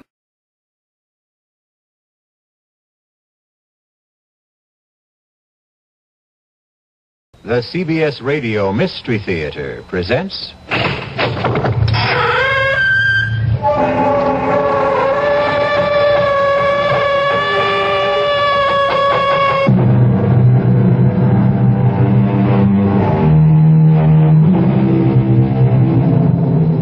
Come in. Welcome. This is E.G. Marshall, and you're welcome in my world where things are even stranger than they seem, and reality falls before truth. We've all heard that one picture is worth 1,000 words. But is this really true? A quick example. Would your sweetheart rather hear you say, "I love you," or look at your picture? But pictures have their place, as millions of camera fans all over the world will tell you. Listen as we hear about a strange and dangerous camera which brought tragedy to those who owned it.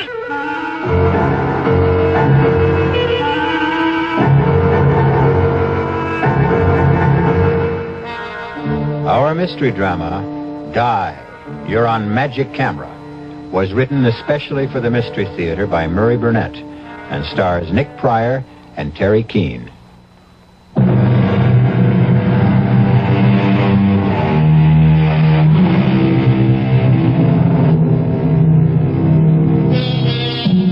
How do you feel when your host or hostess pulls out the old family album for a quiet evening looking over family snapshots? Some people find this enjoyable. Johnny Carlin loved picture taking. At the time our story opens, Johnny had attained a cherished ambition. He was the proud owner of a brand new Volecta S60, a magnificent camera, and the very last word in self-developing photography. To add to his happiness, he was taking the very first picture on the Volecta of his beautiful and bubbly girl, Lisa Kane. Move to your left, Lisa. If you can sort of lean against the pillar of the bank there. Yeah, that's it. Hold it. Good. I can't wait to see it. Neither can I. What happens now? You just push this button and wait for the picture to develop. Seems like a miracle. It's a brilliant piece of scientific work. Someday I'll explain how it works. Now, we open this back, and here's your picture. But, well, how strange. Is that the picture you took? It sure isn't. Wait a minute. I can't figure out what happened. Look how clear the inside of the bank is. Is that a holdup going on? Well, yeah, it looks like it. There hasn't been a holdup. Look, everything's normal. Yeah, I can see it is, but the camera doesn't lie. There are 3 guys with guns and people lying on the floor. This is crazy.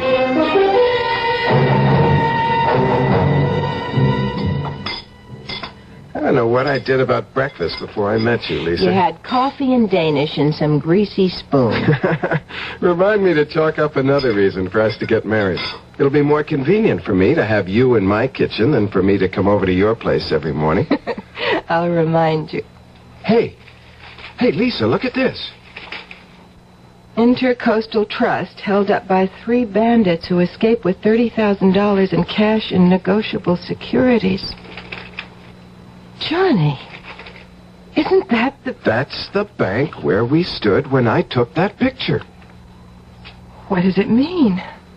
Hand me my camera. Here. It beats me that this is a perfectly ordinary Volecta. Well, could it have been just a freak thing, some kind of a crazy mix-up? You tell me how this camera could take a picture of a holdup in a bank that hadn't happened yet. Can you explain that? No. Why don't we just forget about it? Because there's a reward for information leading to the capture of the robbers. You think the picture we have shows the actual robbers? Well, it's worth a try.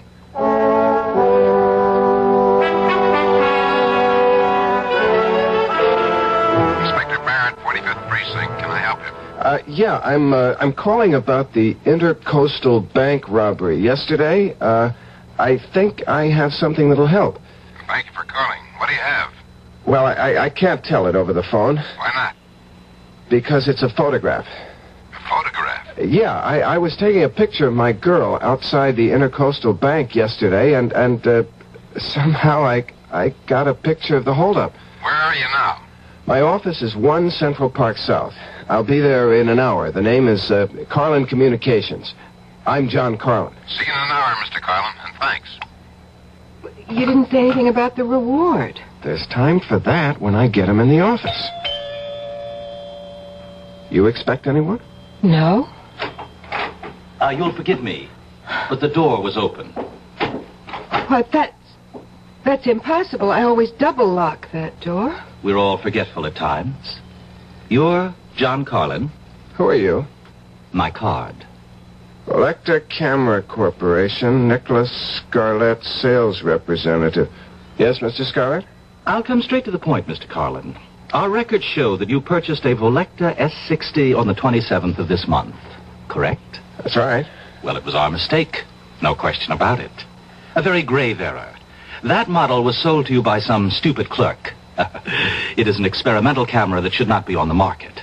So, since it was our error, we are going to give you your choice of any 2 Volecta cameras you wish, including our motion picture line, when you return the experimental model. Fair? What kind of experiments were you doing with this model? Not my department, Johnny. I'm just here to get the camera back. Well, suppose I want to keep the camera. Why would you want to do that? Suppose I did. Bad move, Johnny. I wouldn't advise it. You mean there's a chance that the Volecta people might try to grab it sometime? Rip me off? Oh, never. You paid for the camera. It's yours unless you return it voluntarily. That's the rule of the company, and that's the way it works. Now, what do you say? Do we have a deal? I'd like to think it over. Oh, sure thing, sure thing. But believe me, Johnny, this camera wasn't meant for you. And whatever you're thinking, it won't work out.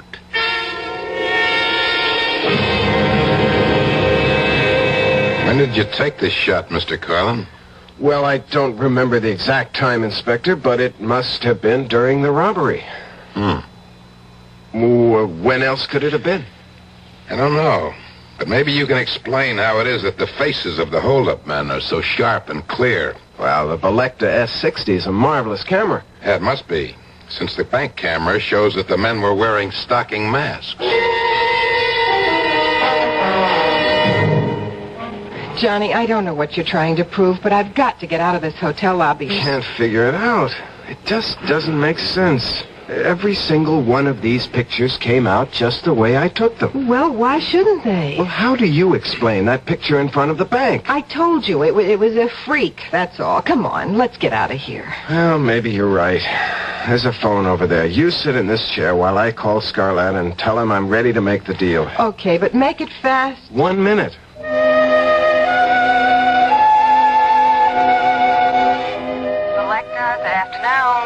Mr. Scarlett, please. Who? Mr. Nicholas Scarlett, sales representative. I'm sorry, we have no Mr. Scarlett here.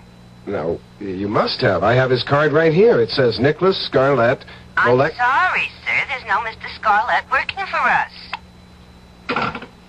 Is it all set? Can we go now? Volecta never heard of Nicholas Scarlett. He doesn't work for them. What?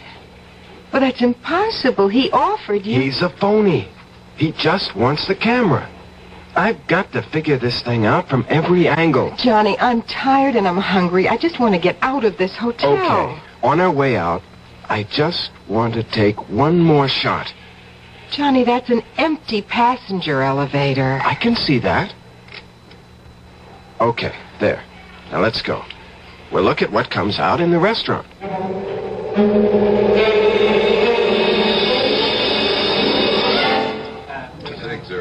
Oh, I never would have believed a bacon, lettuce, and tomato sandwich could taste this good. Look, Lisa, look at this shot. What, the empty elevator? It isn't empty on this picture. Look. Johnny. Oh, Johnny, I'm frightened. Lisa, you've got to help me find the girl in the picture. Johnny, I want you to throw that camera in the river. And just forget about what's going to happen to that girl in the picture with the knife at her throat? How do we know it hasn't happened already? Honey, I've been through that with you.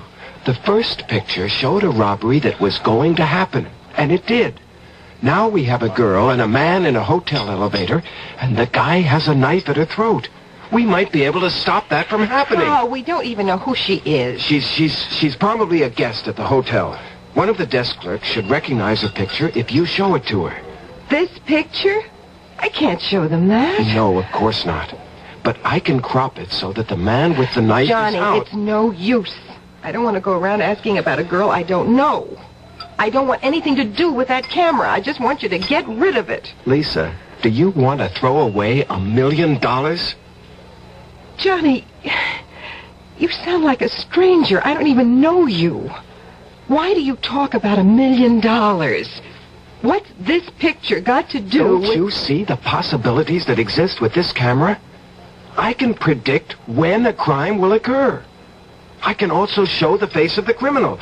Now, will you think of what a private detective agency could do with something like that? But how would you explain it? I don't have to explain anything. I don't know. I just have a bad feeling about the whole thing. She's right, John. Listen to what she's saying. Mr. Scarlett, where did you come from? Well, I have here the 2 cameras that the Volecta company promised you in return for the experimental model. You don't work for Volecta. I checked. They never heard of you. That's of no importance. No? Well, what is? That you return the camera to me. The way I figure it is, you just want that camera for yourself. I don't buy that story about the camera being an experimental model. Oh, really? No? Then what do you think it is? Well, yes? Well, what difference does it make? It's mine.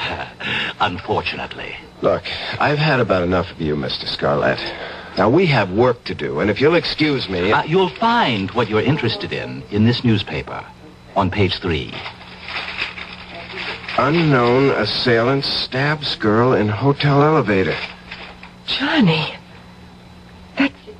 that's tomorrow's paper.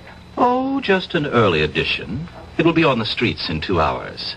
At any rate, you're too late to help Miss Stearns. But to ease your conscience, she wasn't seriously injured and should be out of the hospital in a day or 2.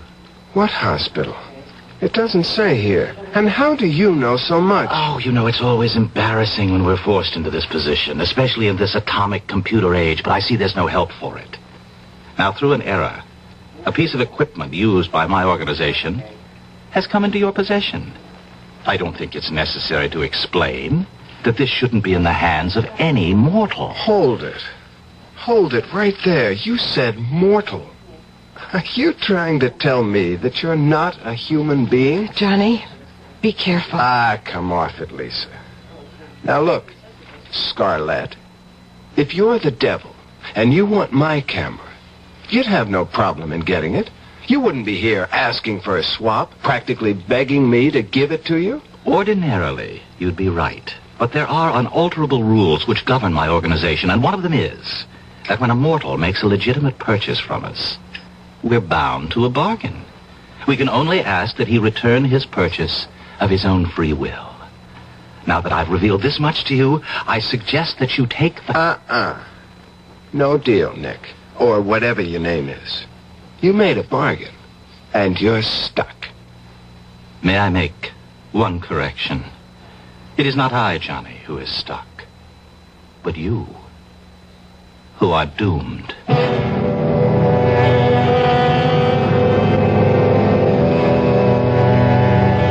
I don't suppose there's one of us who hasn't thought of what they'd say or ask if they really had a conversation with the devil.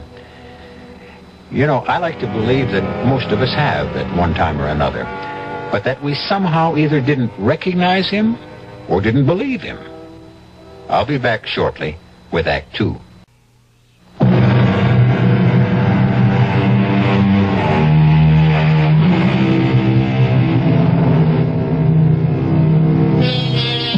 When a man looks back on his life, it's easy for him to pick out the mistakes he made, where if he had done things differently, his life would have been better. However, man is always the victim of his desires, and in today's world, the desire for wealth can blind. Johnny Carlin had become the owner of a strange camera, a camera which seemed to be able to take pictures of the future. And Johnny Carlin had visions of untold wealth.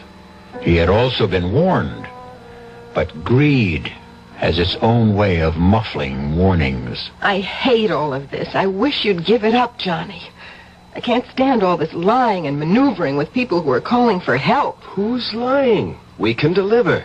Lisa, all we have to do is tell them that we have to take a picture, that's all. But there have been dozens of calls from people who have been ripped off or mugged and want us to find the criminal. Simple. We tell them we can't help them. This is the Carlin Crime Prevention Agency. We can forestall a crime. We can't solve it.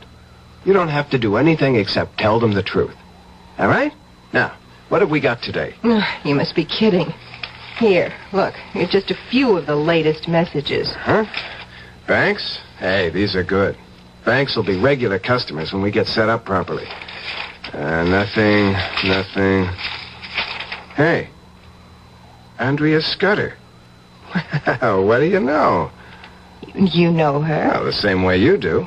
Heiress to the Scudder millions. Beauty, playgirl, athlete, and all-around hellraiser. She said she wanted to talk to you about a personal problem. Uh-huh. Andrea Scudder. That's money. Call her and make the appointment. Mr. Carlin, I'm being blackmailed. I don't know by whom. Can you find out? Well, I can try, Miss Scudder. If I don't succeed, there'll be no fee. And if you do, there'll be no publicity. I don't want my name spread all over the front pages. You have my word. Fine. The job is worth $50,000. Is that satisfactory? Yeah, that's okay. I'd like a little more information. Such as? Well, what happens when and if I deliver the name of the blackmailer to you? You get my check, my thanks, and my farewell. I'll take it from there. Not satisfactory. What? Look at it from my point of view, Miss Scudder. You ask me to get you a name and then walk away? Now, obviously, you have some plans for this blackmailer. Probably for getting rid of him. That is none of your business. Granted, but if you intend to hire someone to take care of your problem with him, then that can't be done very quietly, and I might get involved. Mr. Carlin, let's put it this way. I am not a killer, nor do I intend to become one. This blackmailer must be someone in my circle of friends. You'll have to take my word for that, because the information that he holds over my head... Miss Scudder, excuse me, you keep saying he. Why? Because it's a man's voice disguised that talks to me over the telephone. But the blackmailer could conceivably be a woman. It's possible. But it would still be one of my group. Okay. Now, the only request that I make of you is that you allow me to take your picture. My picture? Just a snapshot. Well, I don't see what that is. Well, that's the way I work. I get strong impressions from a picture. Emanations. Call it whatever you want. It works. Well, all right. How do you want me to pose? I don't have my camera with me. You see, I wasn't sure that I would take your case. Could you come to my office tomorrow at your convenience?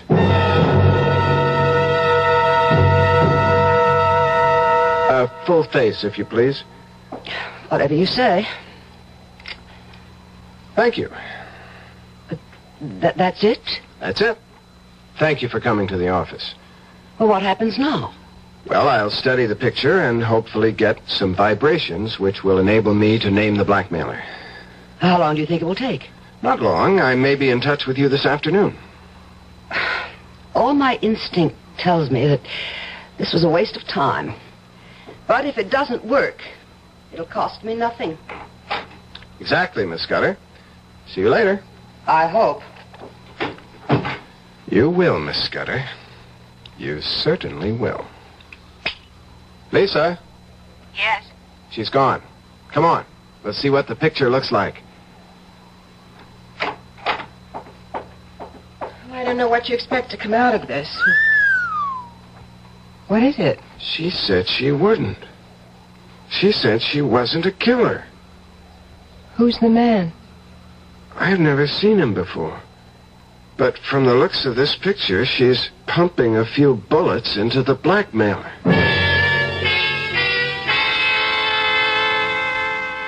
Are you sure you know what you're going to tell her? I'm not going to tell her anything. Hand me the scissors. Here. All right. There. Now, all we have is a picture of the blackmailer. I'll take this up to her and say, here's the man who's been blackmailing you. Give me a check for $50,000, please. Johnny, she looked a lot older in this picture. Well, he isn't too young either. I want you to promise me something. When and if you get the $1 million, you'll forget about the camera and throw it away. Lisa... Johnny, please. Promise. Okay. If that will make you happy, okay.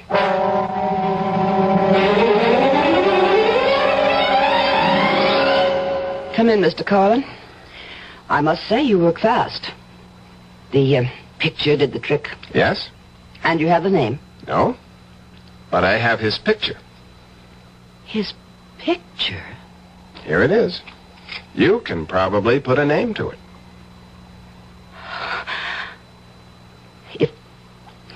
If this is your idea of a joke, Mr. Carlin, I am not amused. But I don't understand. Something must Get have out. gone... No, wait a minute. I meant what I said, Mr. And Carlin. I've got something to say to you, Miss Scudder. You asked my help in locating a blackmailer. Now, I came up with this picture, and it's obviously upset you. I don't know who the man in the picture is. The man in the picture is Tracy Kingsford, my fiancé.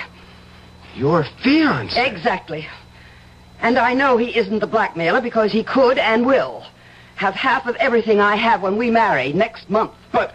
Now, I don't know what your purpose was in showing me this picture, or even how you got it, but this picture of Tracy, he isn't this old. Where did you get this? Well, maybe it isn't your fiancé. Don't be ridiculous. Where did you get it? Well, I'm afraid that's confidential. I want to know why you thought Tracy was the blackmailer. Miss Scudder, I told you, I made a will mistake. pay for the information. What is your price?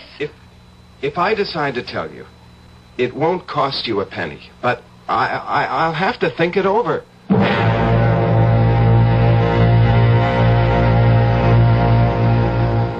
What are you going to do, Johnny? I honestly don't know. I've learned one thing, though, about this camera. Yes, so have I. It's best to use it with places or institutions like banks or jewelry stores rather than with people. It's wrong for you to have it and even worse for you to try to use Now, it. Lisa, it can't do me any harm. If I learn to use it properly, I won't get into anything like the Scudder situation. You still haven't decided what to do about that. Yeah, I have. I'm just going to forget it. Forget it? How do you forget something like that? A very good question, Miss Kane.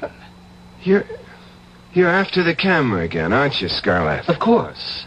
I should think by this time you'd be convinced that it isn't for mortals. Ah, right. You have to say that, huh? Well, that doesn't make it a lie. But it makes it suspect. I can take whatever you say with a grain of salt. Well, let's get back to Miss Scudder. You know that she's going to kill her husband, and you're going to let her. Can you live with that knowledge? Well, can I stop her? You can try. Okay. Tell me how. You can tell her the truth. That would be interesting. Tell me, Miss Kane. Suppose someone came in here and told you that you were going to kill Johnny after you're married. Would you believe him? What? Would you? No. Johnny, you could put the picture back together and show her the picture. Show her shooting him. Yeah, but she'll ask me how I got the picture. You're getting to be good at lying. You'll tell her you have this gift of... prophecy? Yes. That somehow when you take pictures of people, it shows the future somehow. That you've only recently discovered the gift. You could tell her that. Oh, interesting. Look, we don't need you here. You don't know how wrong you are. Why don't you just give up? I'm not going to give you the camera. That's final? You can bank on it. All right. Then I'll ask you for a favor, and I give you my word. You won't regret it. Yeah. Well, what is it? Permit me to take one picture. What for? As a favor. No deal. Once you get your hands on the camera... Johnny, I give you my solemn promise that I will take only one picture and immediately return the camera to you.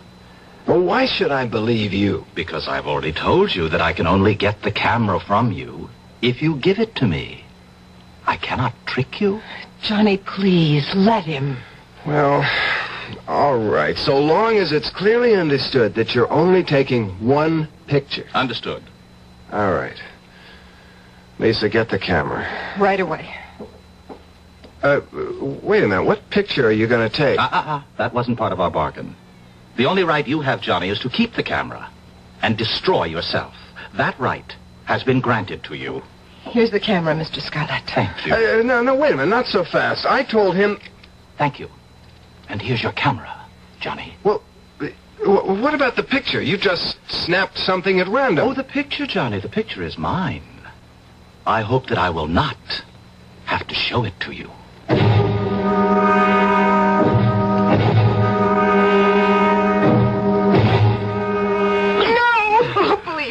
I told you I don't know. Oh, please, there's no sense in your hitting me. I don't know the combination. I don't care about the camera. I don't. I would tell you if I could, but he changed the combination to the safe because he knows how I feel.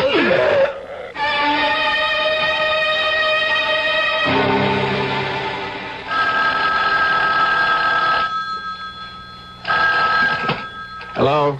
John Carlin? Speaking. Inspector Barrett. Remember me? Oh, yeah, Inspector. You know a girl named Lisa Kane? Well, of course. She's my fiancée, and she also works with me. Well, forgive me, but I've been through this before. I've got the kind of news that can't be broken gently. What is it? Something happened to Lisa? She was beaten up. Badly. She's in the emergency clinic at City Hospital, and she's asking for you.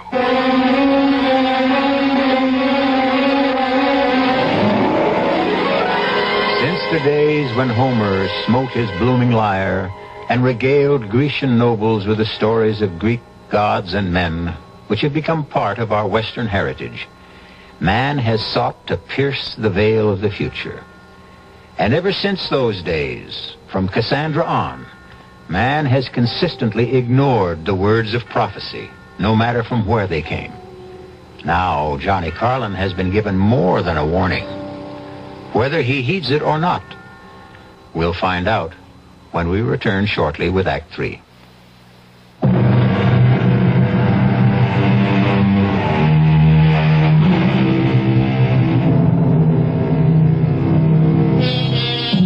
Black magic from a black box. A seemingly ordinary camera purchased by Johnny Carlin has turned out to be anything but ordinary. In fact, it has the capability of depicting future crimes which will be committed by or against the people photographed. The camera has brought Johnny a lot of money, a lot of notoriety, and a lot of trouble.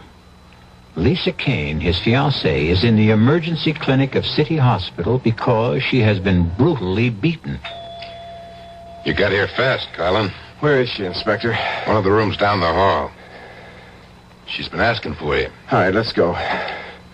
Any idea why she was picked on? No, wasn't it an ordinary mugging? Hardly. She was attacked in your office, and nothing was taken from her purse. Johnny, I want Johnny. I'm here, Lisa. I'm right here. Oh, Johnny, they wanted the camera. They knew it was in the safe. Shh, now don't try to talk now. Please, let me. I want to tell you. Did you see their faces, Miss Kane? Yes. You think you could recognize them if I showed you some pictures? Inspector, look, I don't think she's in any shape. Johnny, get rid of the camera. Get rid of the Is this the same camera that took the pictures that nabbed the men who robbed the Intercoastal Bank? Inspector, look, you can tell she's in pain. Doctors say she's going to be all right. Now, what about the camera? Look, this isn't the time or the place. This is the time. You want to find another place? It's okay with me.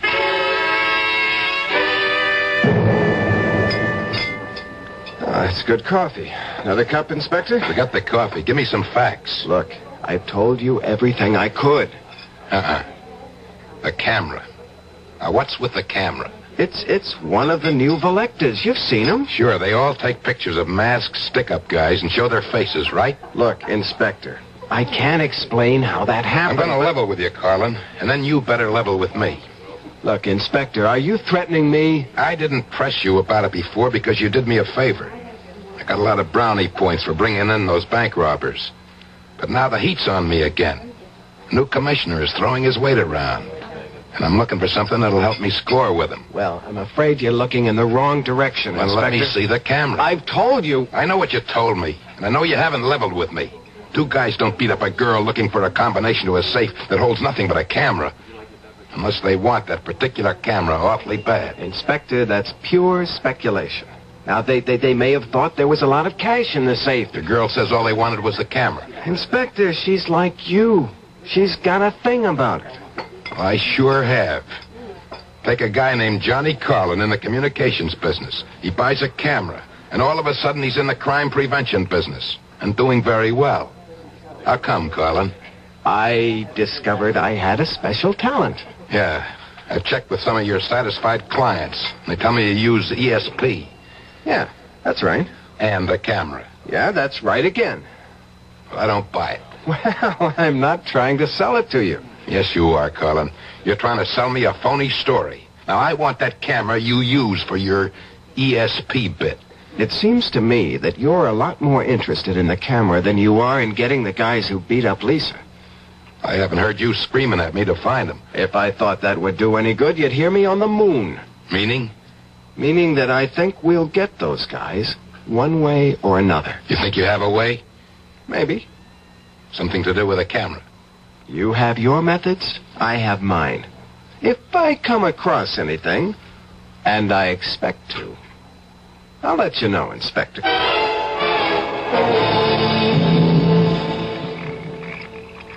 7 left, 3 right, And all the way past 0 to the right, to 4, and then 11 to the left. Scarlett, you stole it. Oh, Johnny, when are you going to start believing me? I told you, it's against the rules. What are you doing here? I came to help. Well, I don't want your help. You're not interested in finding the man who beat up Lisa? Well, I don't need you. Of course.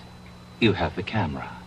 May I remind you that it only works in the future, not in the past.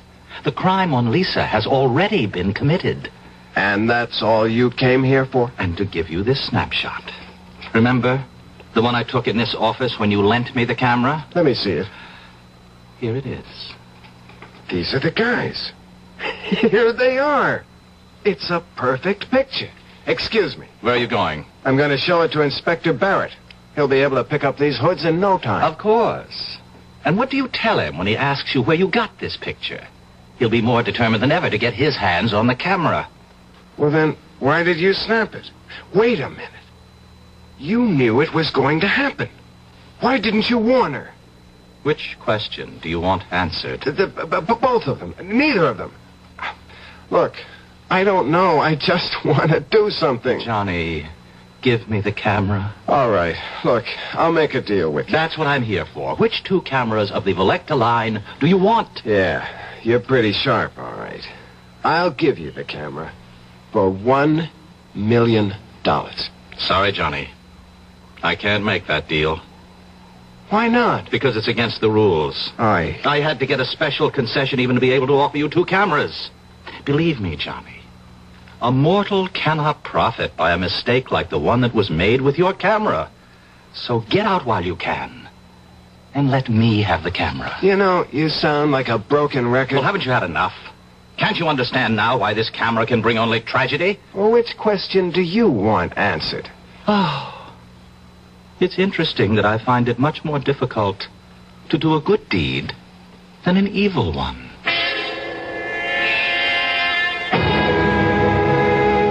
I'd like to know what makes you think you can pick out these mugs, Carlin.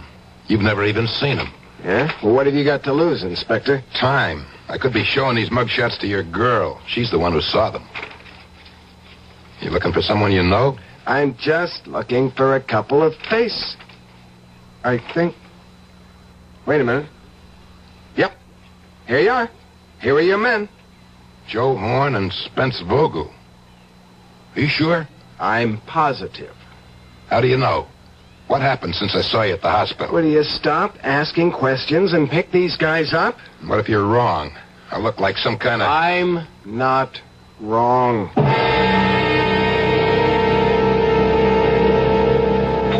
Hey, I've got good news, Lisa. The doctor says you'll be able to go home in a couple of days. That's nice.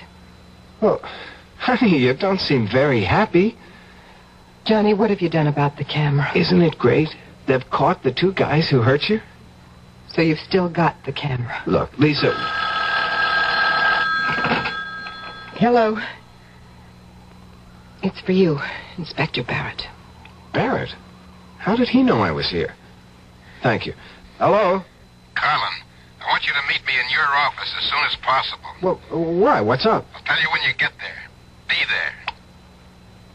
there. What did he want?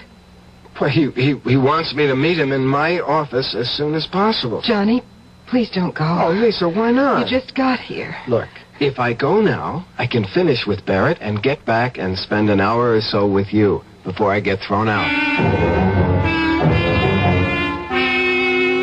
Inspector, I never really thanked you for getting those 2 guys. That's what I came about. What, to get thanked? In a way. I want that camera. Inspector, look, you must be losing your marbles. I told you... Now listen to me, Carlin, and listen good. I put 16 years of my life into the police force. And they've just transferred me to Staten Island. Me, Inspector Barrett, sent to... Well, you get the idea. Now, I'm not sitting still for this transfer. I gotta have your little camera. Inspector, what good do you think the camera's gonna do you? Oh, come off it, Carlin. I'm a cop. I've done every kind of police work from pounding a beat to undercover surveillance. And never have I heard of a guy who could predict crimes and name the criminals. And you can't either, Carlin. Oh, well, wait a minute. I never said I could. You can't. But you got some kind of newfangled device on that trick camera of yours, and I want it. It's gonna make a big difference to my career. Look, Inspector, I'm sorry about the transfer, but it's upset you. Now, you're dreaming. You don't believe for a minute that I've got a gadget on a camera that can look into the future? That's just what I believe. It's the only thing that makes sense. All right. Now, suppose I prove it to you. How? I'll show you the camera. Fine. You'll look at the camera, and if you know anything about cameras, you'll see that it's a perfectly ordinary Volecta S60 with no extra gadgets on it. That's why you keep it in a safe. Here, Inspector. Look for yourself. You see? A plain Volecta. No gimmicks. Nothing. What did you leave in the safe? Nothing. Take a look. I will. All right. Now you satisfied? No. I think I'll take a picture. Now, Inspector, you're being childish. What's your beef? I'll just... Now, give me the camera. Back off, Carlin. No, come on. I said give me the camera. Carlin. I'm warning you.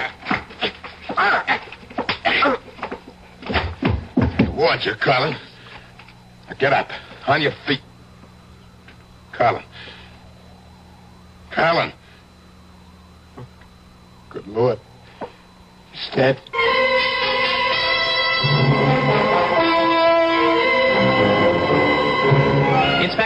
Inspector Barrett, hold up a second. Who are you? Nick Scarlett. I'm a friend of Johnny's. Oh? He asked me to pick up his camera. I see you're carrying it. I'll check with him. Oh, really? That won't be necessary. Look, I've never seen you before in my life. I know that this camera means a lot to Johnny. You don't expect me to hand it over to some stranger simply because you know Johnny and you asked for it. Inspector, you're in a better position than most people to know what happens to people who try to hang on to this camera. You'd be well advised to hand it over. You're the smoothest con man I ever met. Now get lost before I take you in for loitering. Now, come in. Sit down. Make it fast, Barrett. What do you got? Commissioner, this camera is the greatest crime prevention device that's ever been invented. What? Oh, Barrett. Please, Commissioner, listen. You must know that I came up with the guys who stuck up the Intercoastal Bank and those mugs who beat up that girl in the office of the Carlin Detective Agency. I know that. I did it with this camera. Now, look, I'll prove it to you, Commissioner. I'm going to pull a picture out right now. Here. I'm going to pull it out and lay it on your desk. That's not going to prove anything. Here, you just look at it. Then tell me what you think of this camera. Well, convinced? Yeah. You've convinced me, Barrett. Francie, you and Sergeant White come on in here. I want to put Inspector Barrett under arrest. Arrest? What's the charge? Murder 1. According to this picture, you killed this man in his office. What? Well, take a look. Picture's clear as a bell. That's you standing over what looks like a very dead man. I don't know how you got past my secretary. My card, Commissioner. Nick Scarlett. Interpol? Yes, that's right. You see, Commissioner, we've been after that camera that Barrett handed you for the past 2 months. Now, look, Mr. Scarlett, you're not going to tell me that Interpol... The camera was used to smuggle heroin. Oh, yes. Very clever arrangement behind the shutters. Very clever. I'll give you a receipt and take it along if you don't mind. No, not at all. Just as long as you leave me the picture that Barrett took when he was killing Johnny Carlin. Oh, Commissioner, that will be my pleasure.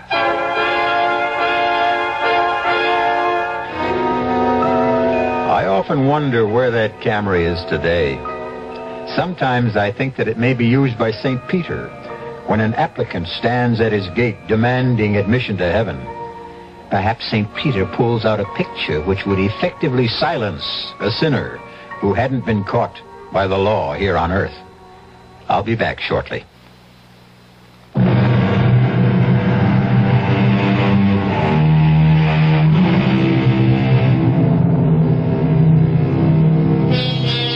How about it? Would you love to know the future? To be able to see exactly what's going to happen to you tomorrow, next week, next year? I hear a chorus of no's. It would be unbearable to know the exact date you're going to die or be mugged or be involved in a fatal accident. I agree. But I leave you with this. Why do so many people consult fortune tellers?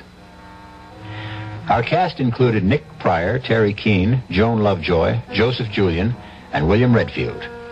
The entire production was under the direction of Hyman Brown. This is E.G. Marshall inviting you to return to our Mystery Theater for another adventure in the macabre. Until next time, pleasant dreams.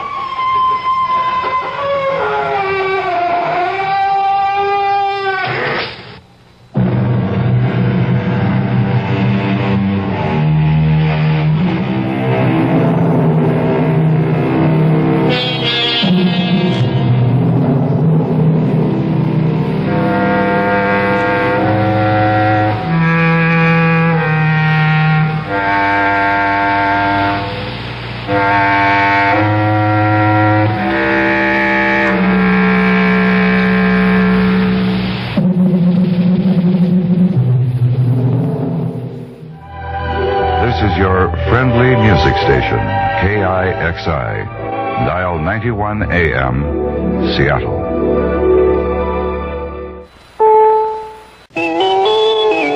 CBS News. The worst tornadoes in many years have hit the Midwest and the South and have moved into Canada.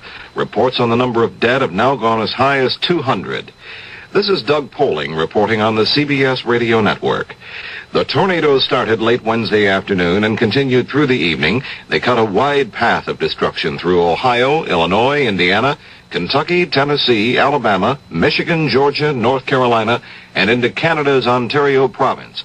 One of the worst hit states was Kentucky, with reports of 55 fatalities. But Governor Wendell Ford says people are cooperating to help.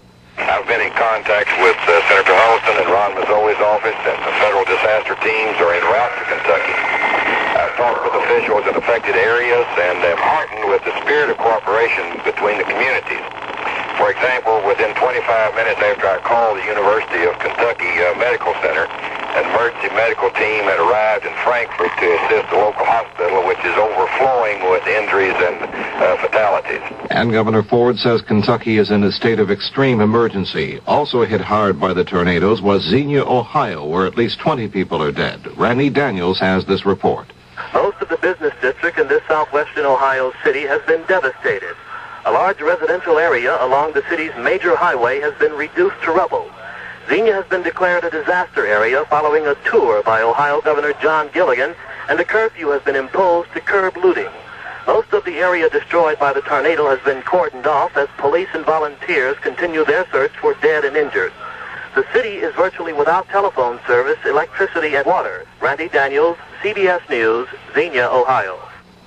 President Nixon has agreed to pay some back taxes after a congressional committee reported he owed the money in back taxes and interest for the years 1969 through 72. More from Dan Rather at the White House.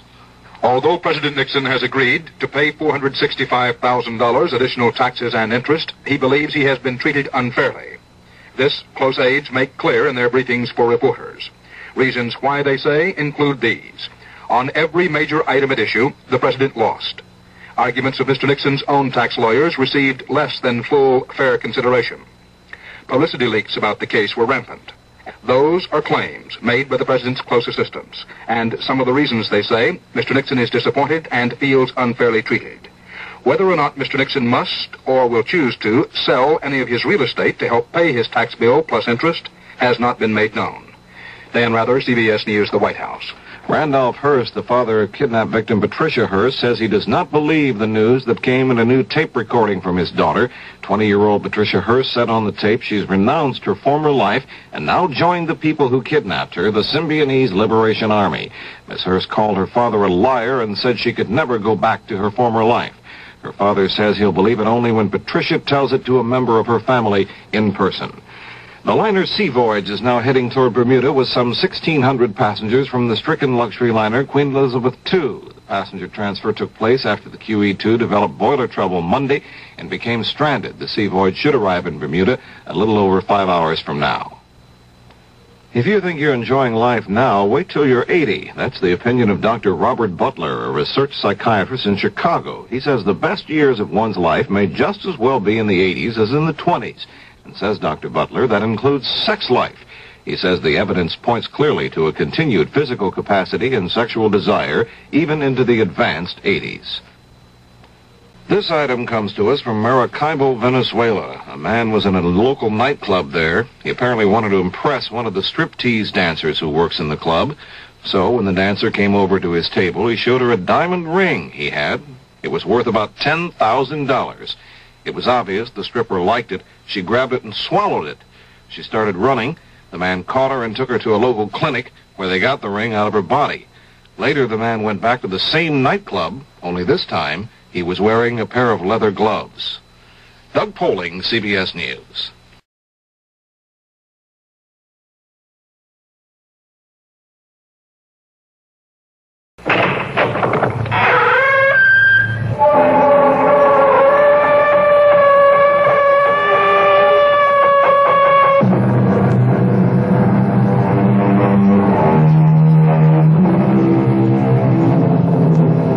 Come in. Welcome. I'm E.G. Marshall. Do you believe in predestination? Are you convinced, as many people are, that the real science of the stars is not astronomy, but astrology? And even if you are not wholly persuaded, do you find that you turn by habit to glance at the daily horoscope in your favorite newspaper? Just supposing, that like Amanda Amherst, sole owner of a chain of newspapers from coast to coast, left to her by her famous husband, that you turned to Ethel Nixon's astrological column for the day and read the following. Scorpio, this is a bad day for you. Your sudden death is imminent. Be sure to put all your affairs in order. You cannot escape the inevitability of the stars. It is a hard prediction to face, but it can only be justified out of what you've done to deserve it. Damn it, are they out of their minds? That shaky little mouse, Ethel, writing a bomb like this, she'll have scared 25,000 people out of their wits, or made us the laughing stock. This is Amanda Amherst. Put me through to the managing editor. Oh, come on. Adam, it's Amanda. I want the presses stopped. Hold all deliveries and do everything you can to get our first run off the stands. Why? Just read Ethel Nixon's column for today and you'll see. I'm on my way down there now, and when I find out what's going on, heads are going to roll, and brother, none of them will be mine.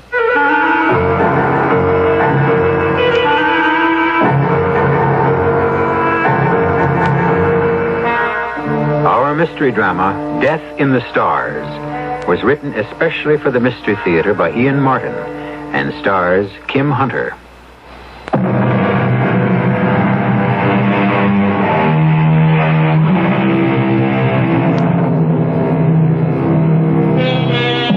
Amanda Amherst. Before her marriage to Ralph Amherst, Amanda Hale, the country's most beautiful model. A reigning beauty then, a reigning beauty now. A woman who defies the encroachment of age. A woman who controls an empire and everyone under her sway. Who wears a velvet glove so that few are conscious of the iron hand. Amanda Amherst, the grieving widow who has never remarried. Complex, adorable, kind, generous, difficult, and evil. A woman perhaps only her daughter, timid, retiring Nancy, knows completely. I've hated my mother ever since I was 7. For 13 years I have wanted her dead. But I've been scared of her, too. So all I could do was fantasize. I'll never forget the morning the famous horoscope turned up. Not that I ever saw it with my own eyes. Actually, I didn't know what the fuss was all about. I was just scared because of my own clumsiness and thanking my lucky stars I'd had time enough not to get my head beat in. The way things were between Mother and me by that point, I just couldn't have taken it. I just slipped back into the apartment in time as it was because she was screaming for me. Nancy!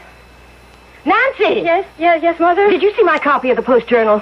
Oh, you have it. Well, I just wanted to glance at the headline. Give it to me. Did you also check Ethel Nixon's predictions? Oh, you know I don't believe in that stuff. No, I didn't. Well, why? That mousy little nobody presented me with a real shocker under my astrological sign this morning. The gist of it was that I'm marked for death at any moment. What? Oh, you don't believe that, Mother? Oh, of course I don't. I think it's someone's idea of a macabre joke.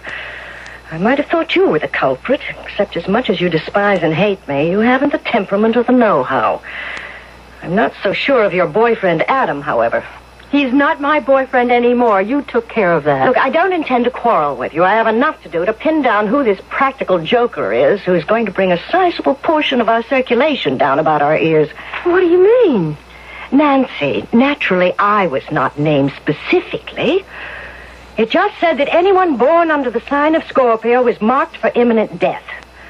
It will be the laughing stock of the trade. Lord knows what suits, letters, threats will follow.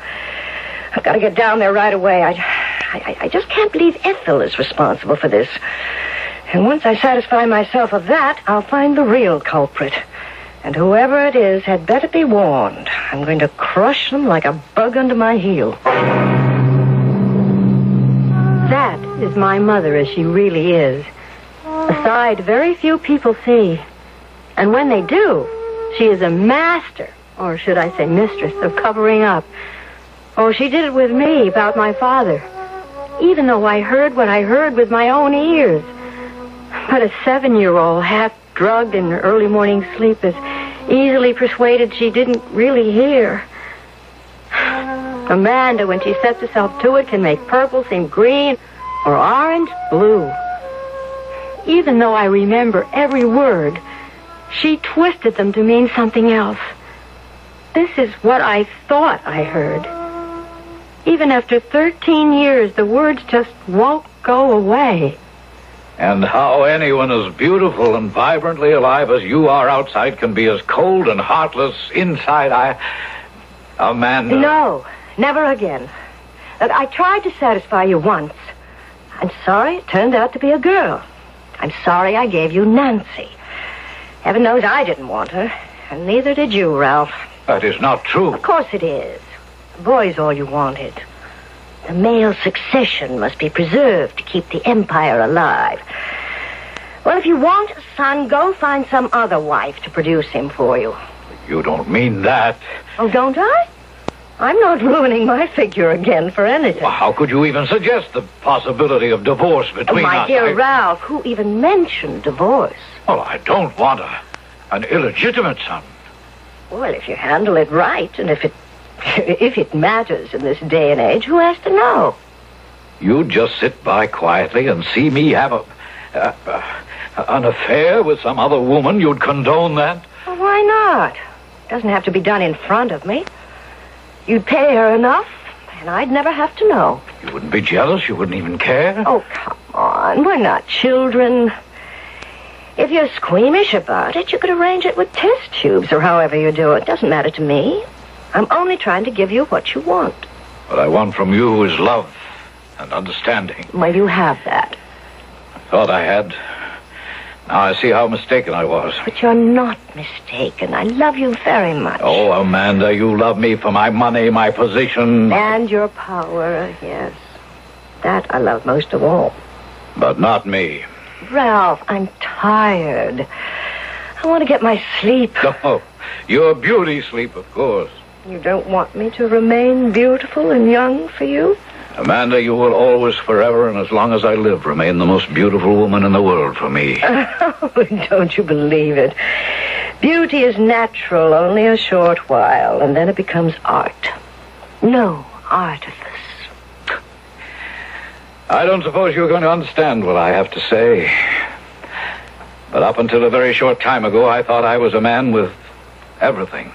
You are, dearest. I am a man with nothing, Amanda. What does that mean? Just because I won't go through another 9 months of being sick and ugly on the chance I'll provide you with a male offspring. If you loved me, you would. Bearing children has nothing to do with love. If you loved me, it could have. You want the child, our child. I don't need your image, Ralph. I have you. Oh, as long as I live, you'll always have me. Now, what does that peculiar tone of voice and tragic inflection mean to suggest? That you don't love me. And I see now that you never really did. Oh, don't be ridiculous. Oh, no. No. I don't intend to be anymore. I lay there shivering in bed. I loved my father so much. And I didn't see how Mother, whom I loved just as much, could hurt him like that. And then suddenly I was crying until I couldn't stop, just bawling like a baby, until Mother was there holding me in her arms and soothing me and washing away the hurt, I thought. Except that all she was saying was lies, lies, lies. My baby, you just didn't understand. Why should you, a little 7-year-old? Don't you know I'd do anything for your father? That I love him just as much as you? But you see, look, it's hard to explain, dear. You're my one baby, and you're all I want. Don't you ever think that I don't. And you never, I tell you, you never heard me say anything else.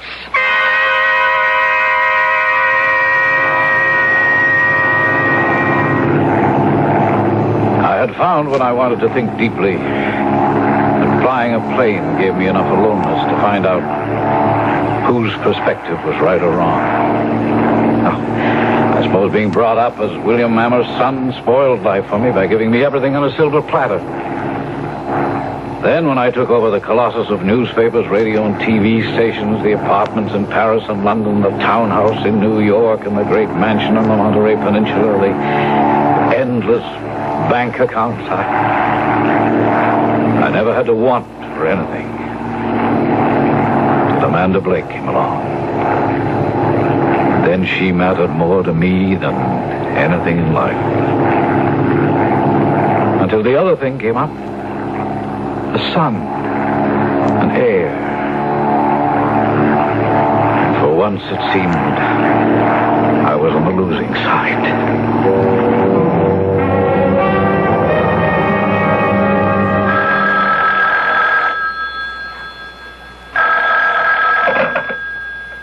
Yes? Oh, hello. Is Mr. Amherst there? No, he's not. How did you get this number? It's unlisted. I sort of work for him. I mean, is this Mrs. Amherst? Yes. Oh, gee, I hope I didn't wake you up. Oh, no, of course not. I'm always awake and at my best at 6:15 a.m. Who is this? Oh, well, this is Ethel Nixon, the astrologer, you know. The what? The voice of your tomorrow. It's my column, syndicated in your husband's newspapers, you know. And I've simply got to speak to Mr. Amherst. I mean, your husband Well, I suppose I can take a message for him. Can you get it to him quickly? Just beg him not to take any airplane flights in the next 2 days. Well, I don't think he's planned to. But why? It would be so complex to explain. He's a Taurus, as I'm sure you know, and a frightening set of coincidences are arising through his ruling house and the ascendancy of his particular star. Oh, dear, it's much too complicated to explain, but he's in terrible danger. That's why I called. In danger? From what? I don't understand. Well, of course, it would be difficult for you, but it is absolutely vital for him not to move out of his own element. Certainly, of all things, not to be in the air or fly. Well, why not? Because it has been revealed to me that it can be disaster for him.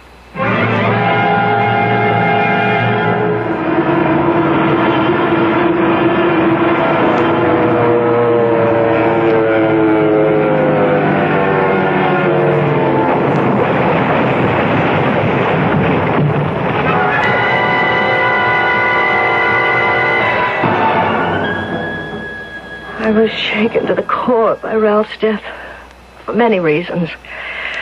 Not the least of which was his brother Joseph's reaction. I want to cry out and ask for a God with some justice. Oh, stop being melodramatic, Joe. That's not going to help anything. Oh, you can sit calmly by. You have nothing to worry about. For God's sake, I just lost my husband. Sure, and gained an empire.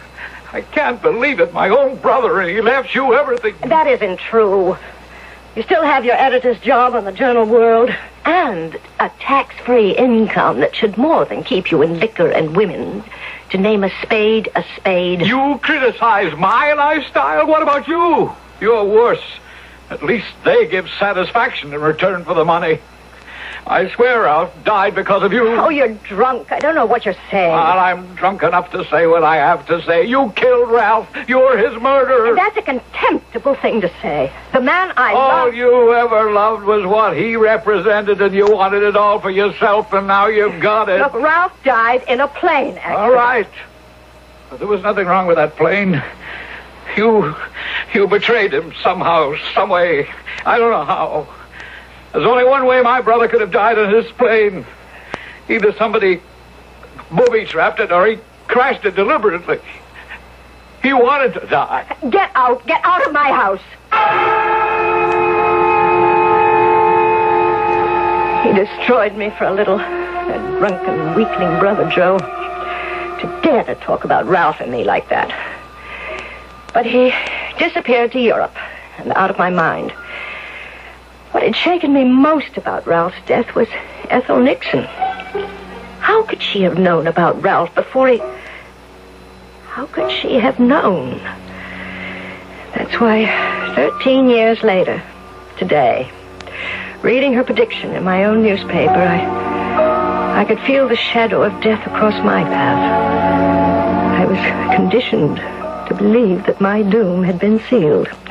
Unless, some way, somehow, it was only someone's idea of a joke.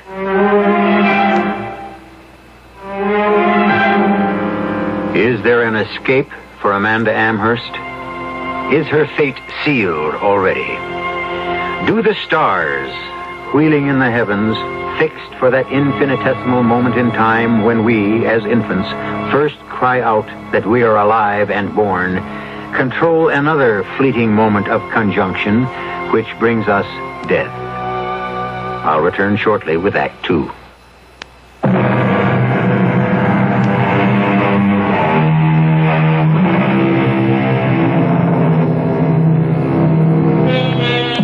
For 13 years, Mrs. Ralph Amherst has been one of the great legends of her time. After her husband's death, Amanda has ruled with an iron hand the empire willed to her, and miraculously, at least in appearance, kept her youth and her radiant beauty. She has been supremely secure in her power, until shortly before the stunning public announcement in her own key paper that her days were numbered. But who or what was responsible for it? How did it appear? Oh, but you couldn't.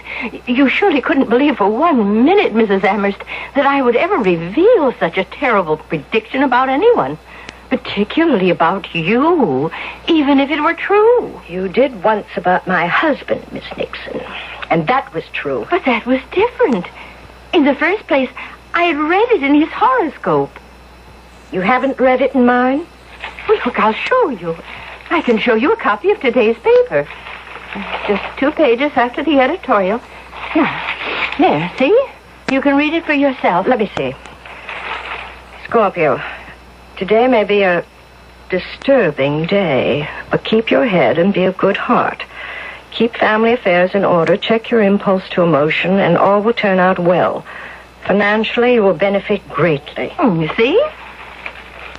This is a city edition. Have a look at mine, the early one.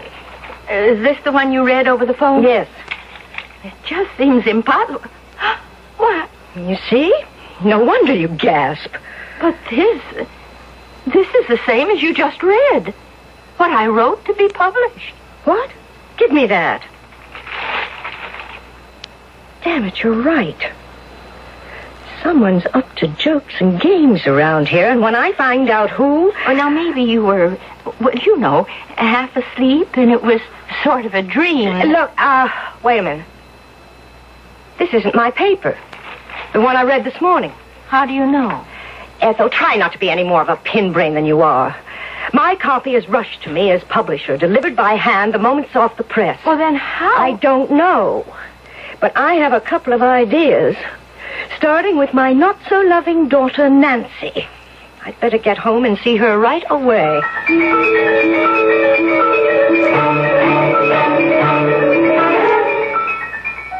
I just want to know what you're up to, Nancy. What you're trying to prove. I'm not trying to prove anything, Mother. You admit you switched newspapers on me this morning. I didn't switch them. I told you what happened. Oh, a nice little cock and bull story about spilling coffee and cream over the paper and dumping it into the garbage and tearing downstairs to the drugstore to get a fresh copy. Oh, really, you can do better than that. But it's the truth. Why all the fuss about a little coffee spilled on the morning newspaper? Look, I knew the paper was important to you somehow. I could hear you screaming in the study about something wrong, and you were coming right in to straighten it up, and well, one edition of a paper is just like another one, isn't it? Except when someone like me is shaky and stupid enough to get it all gummed up with coffee, I just couldn't stand having you on me again, Mother. Not these days. On you? Oh, you know what I mean. I'm so strung out, I just hoped I could avoid any kind of another run-in with you. Strung out? Look, are you and Adam up to some crazy scheme to... what shall I say, to get back at me for what wasn't my fault. You can be damn well sure that Adam and I are not up to anything. You successfully squashed that. Did you two somehow gimmick that slug in the astrology column this morning? I don't know what you're talking about. Don't lie to me.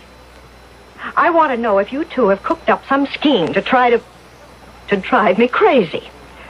That was a special paper this morning, and that horoscope was only for me. How did you manage it? I think you are crazy. What do I know how newspapers are made? Well, the man you tried to steal from me does. You mean the man you spoiled for me? The one I loved? Oh, no, Adam may take his women as they come and they go, but he wouldn't go in for any cheap, scare stuff. As managing editor, he's the only one who has the power and the ability and the access to do it. Or one other person. Who? God. Have you thought about him? Don't you think that someday he's going to punish you for what you did to my father? I was sorry the moment the words were out of my mouth. Looking at Amanda's face suddenly go gray and old. And then I wasn't sorry. As quickly it was serene and beautiful again. And I remembered what I had lost and how she had taken him away from me. Oh, and then it was easy to hate again. It's a terrible thing to look into a daughter's eyes. Know that hidden behind the blank, polite stare is the dagger stroke of hate. If I deserved it, I might be able to accept it somehow. But since she's been 7 years old, I've been mother and father to this child, in my own way. And then to have her turn on me and steal...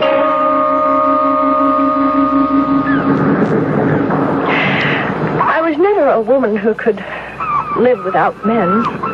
But I never had to depend on them until the day I met Adam Brock. I don't know, it was at someone's place at the beach on a weekend. On a weekend I was able to go out again. Dr. Anton Driscoll had performed his third miracle on me. And bronzed and sun-greased.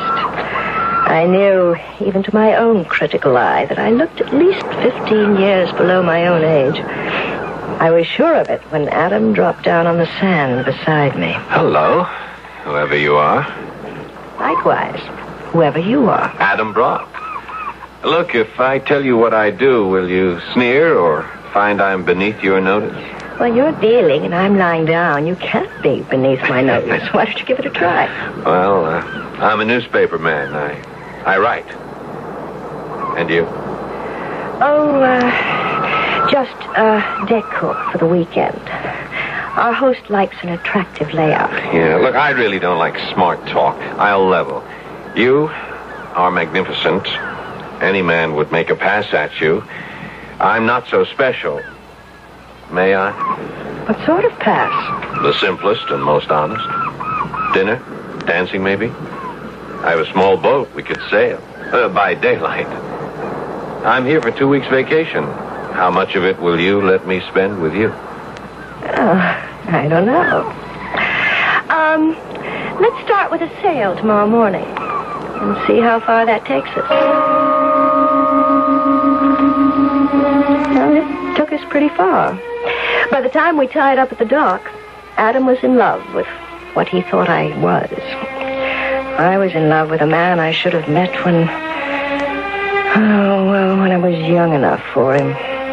And I didn't want to lose him yet, so I used my maiden name.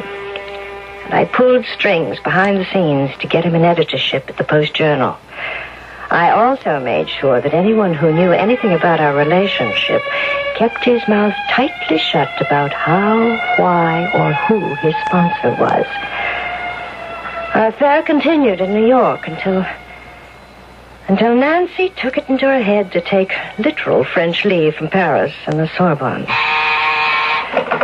Hello, this is Mr. Brock. Oh, no, my secretary's out for the moment. I'm picking up.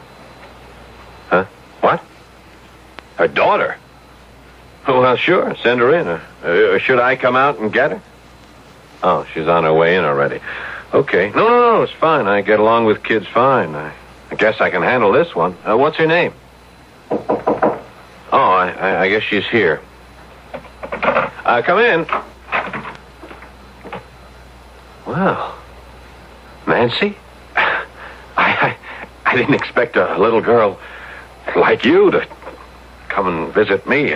So, you're the new managing editor of the Post-Journal. Yeah. I guess I am. And you're Amanda's daughter? That's right, all of me. Whew, it's a pretty nice all. Oh, I'm not that good. I mean, I don't buzz these vibrations right off the bat, normally. Me either. You'd be surprised how surprised I am. You wouldn't know about me, I guess. You are Amanda's daughter? If you mean, did I spring from her womb, yes. Oh, is Mother around? No, she's on business in Chicago. Where did you turn up from? Oh, I just got in from Paris, and I'm flat broke and I'm hungry. Well, I can take care of the last one. It's lunchtime anyway. Let's go to Cheerios. I'll feed you.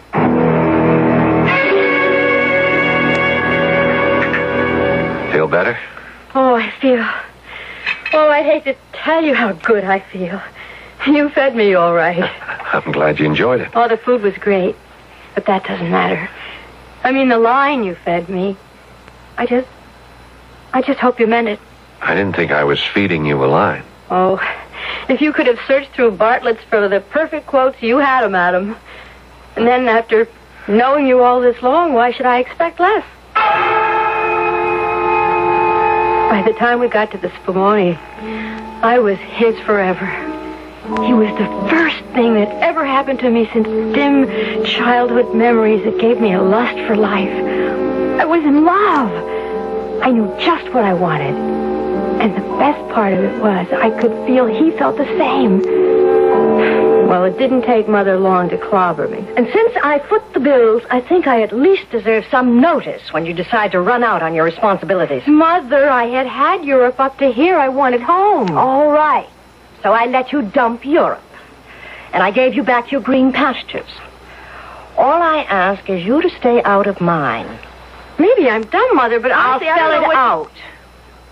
Just leave any mail I have staked out alone. What?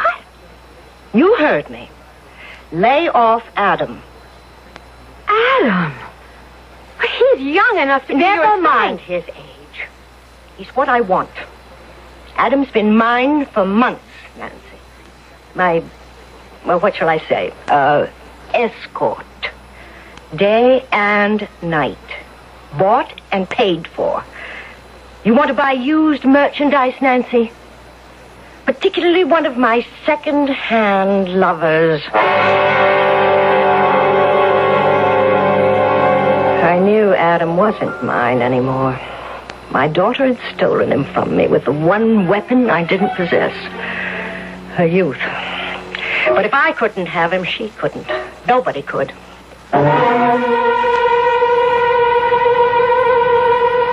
A strange and tortuous story about a strange and tortuous woman. What is her true fate? Is she at last caught in her own web, her past catching up with her to doom her as inexorably as she has sealed the fate of others? There is still more of the past to come when I return shortly with Act 3.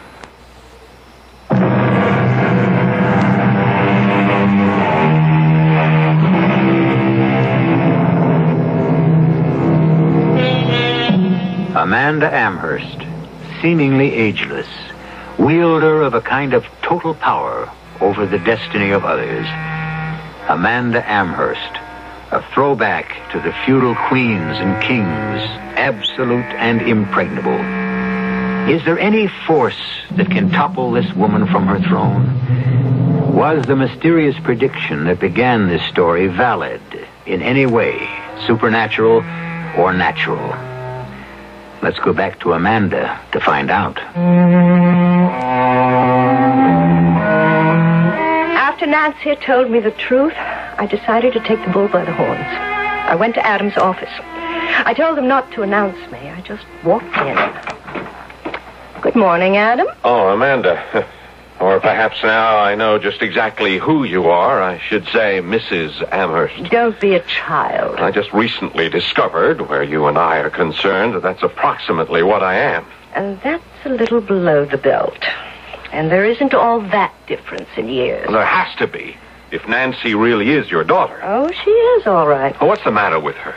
She won't answer my phone calls. That butler and those two hulking footmen or bodyguards or whatever they are bar the door like the Secret Service, and I'm informed in no uncertain terms that I am not welcome, and she doesn't want to see me ever again. Now, I want to know what's happened. Well, you might have tried calling me to find out. Thought you were still in Chicago. Look, what were you afraid of, Adam? That I'd cut you off at the knees, take away your nice job. Damn you! Is that what you threatened Nancy with? I didn't threaten Nancy with anything. I simply told her the truth. What? That she'd be making a mistake in marrying you. Well, does this mean I'm fired? Oh, only from one occupation, Adam. As a managing editor, I still find you perfectly satisfactory. And Nancy? I'll let you answer that question yourself. I'm quite sure she'll never let you near her again. The one good thing, perhaps, I've ever done for her. I could kill you for that. You haven't the nerve, Adam. Nancy's better off without you. It was in Nancy's best interests, I told myself. He'd only have hurt her in the end. As for me, there wasn't any way he could hurt me, I thought. Till that horoscope. Try as I would, I couldn't deny it. It'd shaken me. And I held him responsible. Till Ethel Nixon sprang a new surprise on me. It began when Ethel received a visit one morning. Come in. Hello, Ethel. No. Oh, it can't be. Oh, but it is. Joseph Amherst, a little changed inside, but in the flesh. Oh, I can't believe it. Oh, it's so good to see you. If I hadn't cast a horoscope of you, I'd have almost thought... That I died? No. Oh, I tried pretty hard to, but didn't quite make it. And so the prodigal returned. And looking well and fit. That's due to grazing in your fields for many years now. I beg your pardon? When my brother died and my temporal world collapsed because of that and other things, I went looking. Looking for what? Oh, revenge, I thought at first, a way to avenge my brother. Oh, but your brother died in an airplane crash. That was no one's fault except... Except what? Accident. His own fate. Or a wife that drove him to it. Mr. Amherst, you're scaring me now. I can't believe what you're saying. You must know that I believe in fate, not human intervention. Oh, that's all right, Ethel. It's what in the last few years in the Far East I have come to believe in, too. How long have you been back in this country? Oh, a week or so. Does Mrs. Amherst know you're back? Lord, no. As far as I'm concerned, she doesn't exist. And it's a mutual feeling. Mr. Amherst, now, please excuse me for asking, but if you've been around for a week, you wouldn't be responsible for the awful thing that happened in my column yesterday morning? What awful thing? I'll tell you all about it.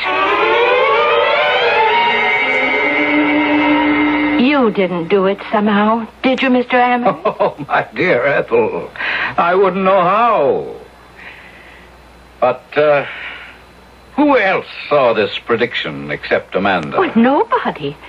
But why would she make up a story like that? Who knows why Amanda does anything she does? Maybe to have an excuse to fire whoever is managing editor, or... Adam Brock? Oh, he's leaving anyway.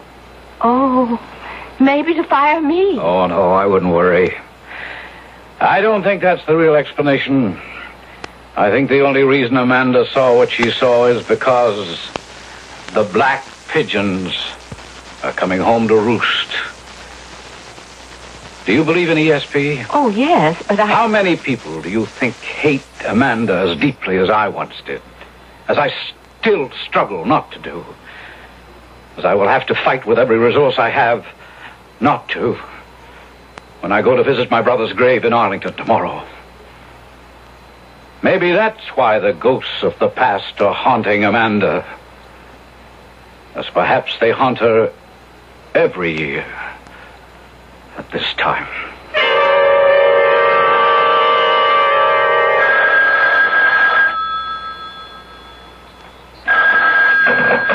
Yes?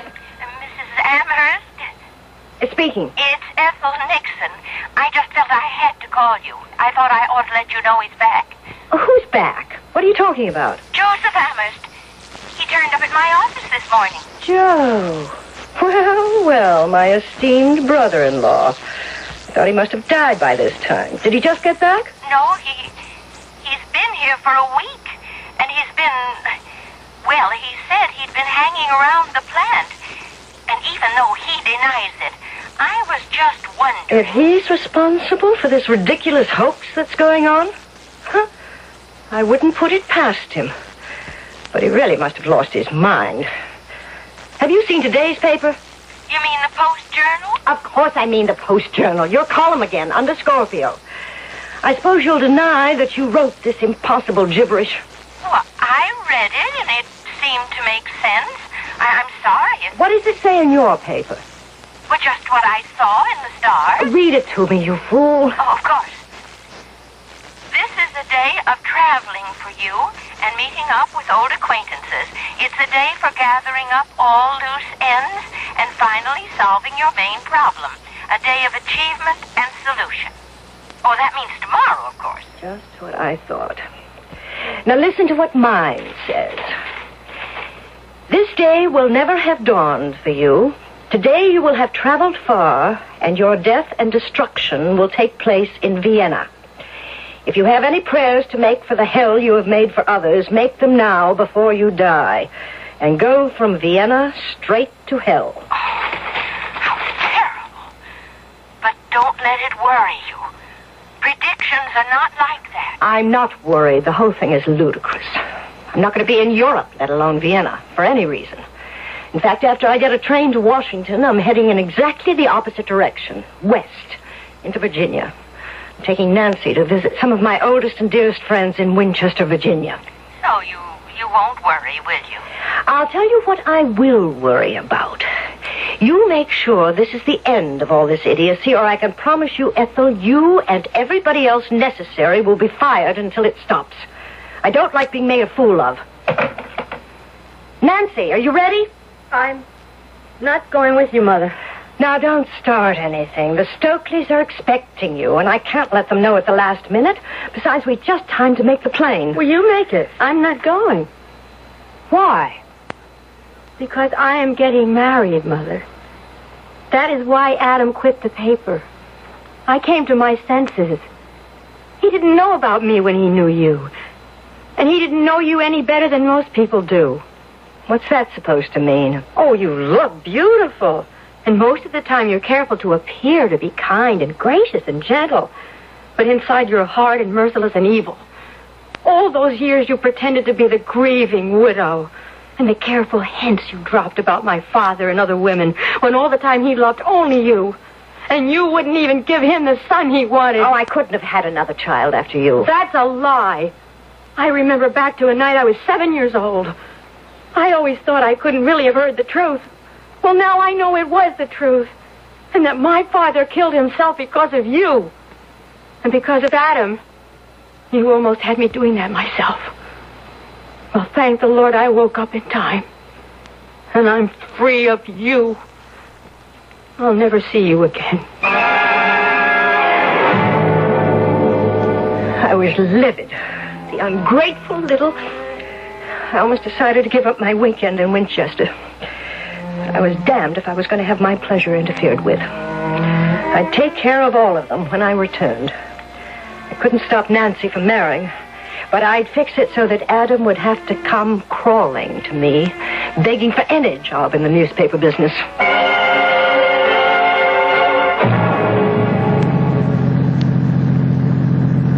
I was still fuming, even after the limousine the Stokeleys had sent to pick me up at Dulles Airport was purring along the road west toward Winchester. I had a sudden thought. remembering for some unearthly reason how close we were to Arlington, and that this was the 13th anniversary of Ralph's death. Let's see, I thought that would be to the south. It was raining, and I rubbed away the condensation to peer out idly. My heart freezing suddenly as the headlights swept a sign by the road saying, "You are now entering the town of Vienna."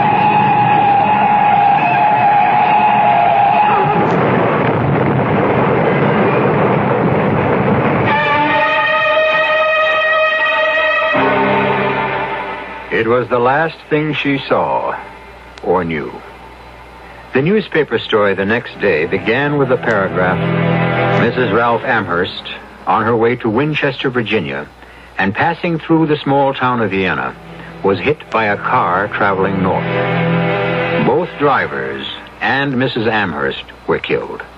The strangest feature of the accident was that the driver of the other car was her brother-in-law, Mr. Joseph Ward Amherst, who was returning to New York after visiting his brother's grave in Arlington, Virginia.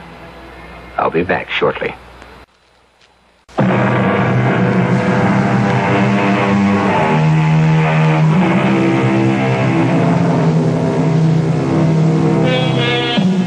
Accidental and natural death, or foreordained and supernatural? We'll never know. The paper with the horoscope in it was burned up with Amanda. Joe was dead, and dead men tell no tales. Perhaps we'll just leave it with the quote Joe started, which we'll finish. Though the mills of God grind slowly, yet they grind exceeding small. Though with patience he stands waiting, with exactness grinds he all. Our cast included Kim Hunter, Paul Hecht, Ian Martin, Rosemary Rice, and Mary Jane Higby. The entire production was under the direction of Hyman Brown. This is E.G. Marshall inviting you to return to our Mystery Theater for another adventure in the macabre. Until next time, pleasant dreams.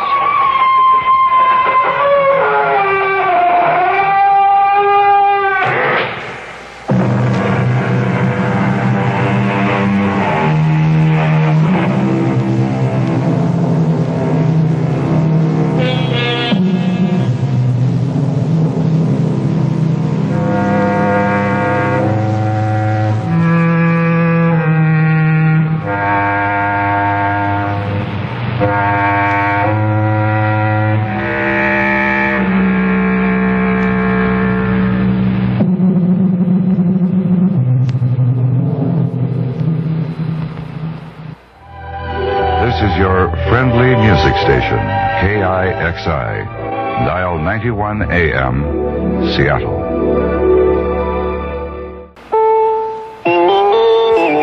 CBS News. President Ford has invited a group of congressional Democrats to the White House on Wednesday morning in a continuing effort to win support for his economic and energy proposals. I'm Ann Crosman reporting on the CBS Radio Network. Mr. Ford plans a breakfast meeting with about 100 Democrats, including heads of major committees. Tuesday night, the president hosted a working dinner with some congressional Republicans. That meeting reportedly centered on his energy proposals. These sessions follow Mr. Ford's trip to Atlanta, where he explained his ideas to several Southern governors and local groups. The president says the idea of some companies giving rebates on their products will be good for the economy. The unusual and, I think, successful marketing techniques shown by the automotive industry in the last month, and the announcement that some of the appliance manufacturers are going to use the same marketing techniques, good old American free enterprise. I think this approach will have a very good stimulant, not only to the facts of the economy, but to public confidence. Mr. Ford, of course, has proposed some rebates of his own, rebates to citizens on their 1974 income taxes, and that idea is now before Congress. More news in a minute.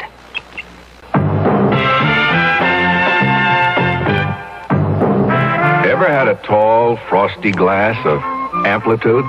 Well, if your beer is Budweiser, you've had it often. Amplitude is a fancy word for the entire taste phenomenon, the total experience of flavor. Next time you take a healthy swallow of Bud, watch what happens. Think about the sensations you're experiencing. Notice how the flavor of Bud comes on nice and easy. Not too strong, not too quick. Just right. Notice the clean, crisp togetherness of Bud's taste. Everything in perfect balance, with no single element jumping out at you. And there'll be no aftertaste either, no hanging on. And you'll be refreshed and ready for another glassful. Actually, Bud drinkers have been experiencing Amplitude for years, but they never phrase it that way. They just say Budweiser, and that says it all. Anheuser-Busch, St. Louis. The House on Wednesday is expected to vote to postpone Mr. Ford's tax on imported oil for 3 months. The move is aimed at giving the Democrats more time to come up with their own program for saving money on imported oil. A bill to freeze the price of food stamps at their current level is expected to be discussed Wednesday by the Senate Agricultural Committee. The House has already voted a price freeze, as we hear from Hal Walker. The House smothered the administration's planned increase in the cost of food stamps to the poor by voting overwhelmingly to prohibit any change in the food stamp program until the end of this year. The price increase, due to take effect March 1st, was announced by Agriculture Secretary Earl Butz. But 374 House members voted for the delay, allowing for a study of the program. The administration could muster only 38 votes on its side. Hal Walker, CBS News, Capitol Hill. A group that calls itself the New World Liberation Front says that it is responsible for the bombing in San Jose, California on Monday in a building that housed a congressman's office and several large companies, including Pacific Telephone and Telegraph and General Motors. An unidentified telephone caller told a television station in San Francisco Tuesday night that the group chose that building because it housed what the caller said was corporate tenants. 5 people were killed and 27 more injured on Tuesday night when a hand grenade blew up in a nightclub in the Israeli resort city of Netanya, that is north of Tel Aviv. Israeli police are still not sure who is responsible for the attack. They're questioning 8 suspects right now. They think it might be the work of local hooligans or underworld gangs rather than Arab terrorists. I'm Ann Crosman, CBS News.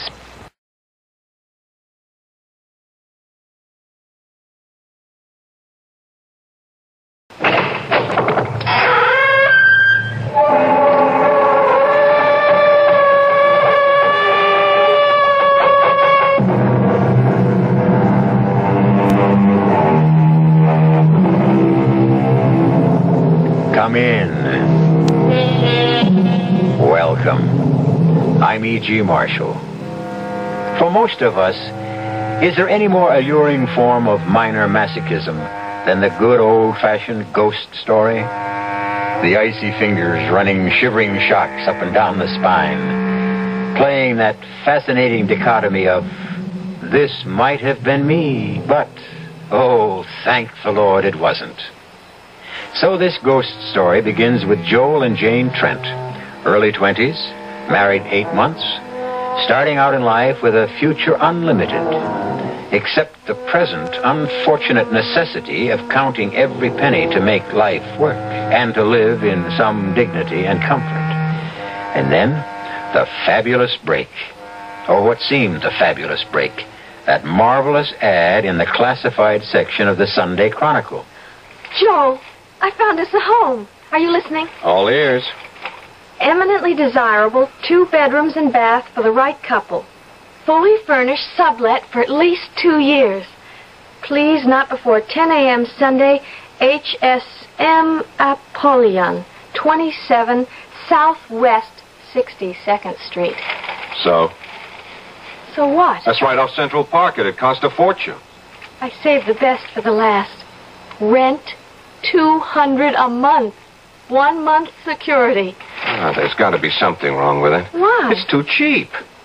Does that mean we can't look at it? No, we'll be there on the dot, fighting the line. What have we got to lose? What indeed? And don't be afraid of a crowd. Yours is the only paper this ad will appear in, because it's you I want. One advantage of being a rather special printer's devil.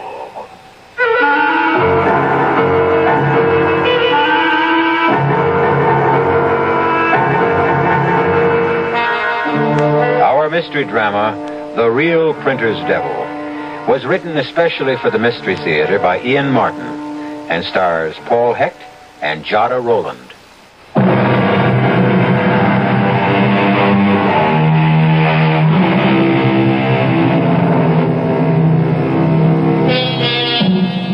Could there be a more mundane, run-of-the-mill beginning to a really haunting ghost story than two young people on the way early on a bright Saturday morning to answer an ad for a sublet furnished apartment? But such an apartment. From their point of view, a steal at the price, at the location, containing everything they ever wanted, a long-term lease, a promise of heaven. But from another point of view, oh, well, that, as we shall see, is the hell of it. The rooms will be small. So, how big are we? It'll be crawling with cockroaches. My best friend's uncle's cousin is an exterminator. It did say 2 bedrooms, didn't it? That's what it said. The second one is probably just a walk-in closet. So, I'll build a fresh air duct to it. A crib doesn't take all that much floor space. Oh, hold it. What's the matter? The baby didn't... No, the baby didn't do anything. It's me. Oh, the way my tummy's revolving, it's lucky there aren't 3 of us here already instead of 2. I'm scared. Of what? Look, 62nd Street. This is the corner. Supposing it really smells. Supposing the price was a misprint. Supposing the John's out in the hall. Suppose someone got there first and took it. No way, no way. It isn't even 10 a.m. yet. Oh, never mind. Let's get going. What was the number? 15? 17? 27. There it is, on the other side of the street. Oh, it's an attractive building. Yeah. Hey, there's a nice little garden around the main door. And it looks so well kept up. Oh, Joel, it just seems too good to be true. Well, come on. Let's find his bell. Ah, here it is. HSM Apollyon. That's our fairy godfather. Don't call him that. I don't care how gay he is. The apartment's all I care about. Press the bell. Okay. Be ready when he buzzes down. Yeah. Oh, why doesn't he answer? Maybe he's in that John down the hall. Oh, you... Enter, my love. Oh, I love the carpet. Bittersweet. I hope nothing I said hurt his feelings. Well, the elevator's waiting. Let's get it over with before I faint. I have a few butterflies myself. Got the floor number? Yeah. And we are off. Everything's so clean and efficient. Well taken care of. You sure it wasn't East 62nd? No, look here. 27 West. I hope it's not too high up. What floor is it? Oh, forget it, darling. That's for later. Well, here we are. Aha! I thought I heard the lift. My Anglican background, or I should say English. Elevator, I meant, of course. Are you here to see the flat? Apartment, I mean, naturally. Yeah, we are. I'm Joel Trent. This is my wife, Jane. HSM Apollyon here, and won't you come in? You know, everyone always thinks I must be retired Navy or something. HMS, you know. His Majesty's ship, whatever. Only it isn't. It's HSM. Stands for something quite different, I assure you. And besides, I'm not one for water at all. Can't abide it. Well, this is the vestibule, or the foyer, or perhaps the hall, you'd call it. As you can see, it's very much like any other of its kind. Oh, not at all, Mr. Apollyon. It's absolutely fabulous. Oh, well, not exactly, but how nice of you to say so. One does do quite a bit of traveling, and some of the things you see, particularly those from the East, are quite, well, I won't say fabulous, unique, perhaps. Now, that Chris, for example, would you believe that it has both perfume and poison forged into the steel of its blade? And the sorcerer's cane, well, that's real hair, you know, at the handle. Now, which would you like to do first? A cup of tea and get acquainted, and then do the flat, or the other way around? Oh, if you don't mind, I'm just dying to see the apartment. I mean, the flat. Then off we go. Oh no. By the by, before we do start, only because once before I did have quite a disappointment after showing a rather peculiar individual the apartment some 19 years ago. This man went all the way through the apartment. He was some sort of a minister, as I remember, and after deciding to take it, he changed his mind when he learned the number of the flat. You did notice it, didn't you? Joel knows it. I don't. What is it, Joel? It's apartment D. On the 13th floor. Oh. Well, that's just a silly superstition, isn't it? Isn't it? Yes. Well, now, shall we have a look about?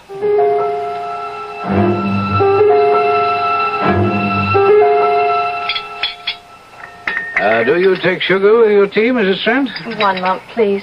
But really... Mr. Trent, or would you prefer something stronger? No, tea's just great. 2. Lumps, I mean. How about milk, Mrs. Trent? No, thanks. Neither of us. But really, mister, Polly, and this is awfully kind of you, but we must be holding you up. I'm sure there'll be loads of other people in answer to your ad. Well, they're not here yet, so we can enjoy our tea, eh? Besides, my dear, I have a sneaking suspicion that... your cup, Mr. Trent. That not so many people are going to turn up in answer to the ad. For a dream apartment like this, I can't believe that. I was surprised there wasn't a line a mile long. Well, how nice both of you are. You know, I've really taken quite a fancy to you. That's very sweet of you. Yeah, thanks. Thanks a lot. It's so difficult today to find young people with all the good old-fashioned virtues. What am I saying? It's been very difficult for generations. So for my purpose, you're quite ideal. I don't quite understand. Oh, I thought I'd made myself quite clear. You're just the people I want in my apartment. That is, of course, if you're interested. And if there's anything I can do to make it more attractive to you. Attractive? Well, the whole place is just a dream. It's the sort of place Joel and I made up dreams about living in after saving everything we could make for the next 10 or 20 years. And now to think that at a price we can afford, we can start living that way right now. Oh, dear me, now, I didn't mean to upset you. She's only crying because she's so happy. You see, you got to excuse her. It says in the book that women in her condition sort of... Uh-oh. Oh, Joel. I just slipped out, Jane. Women in... We just thought we'd have trouble finding something we could afford, and we wanted to have plenty of time.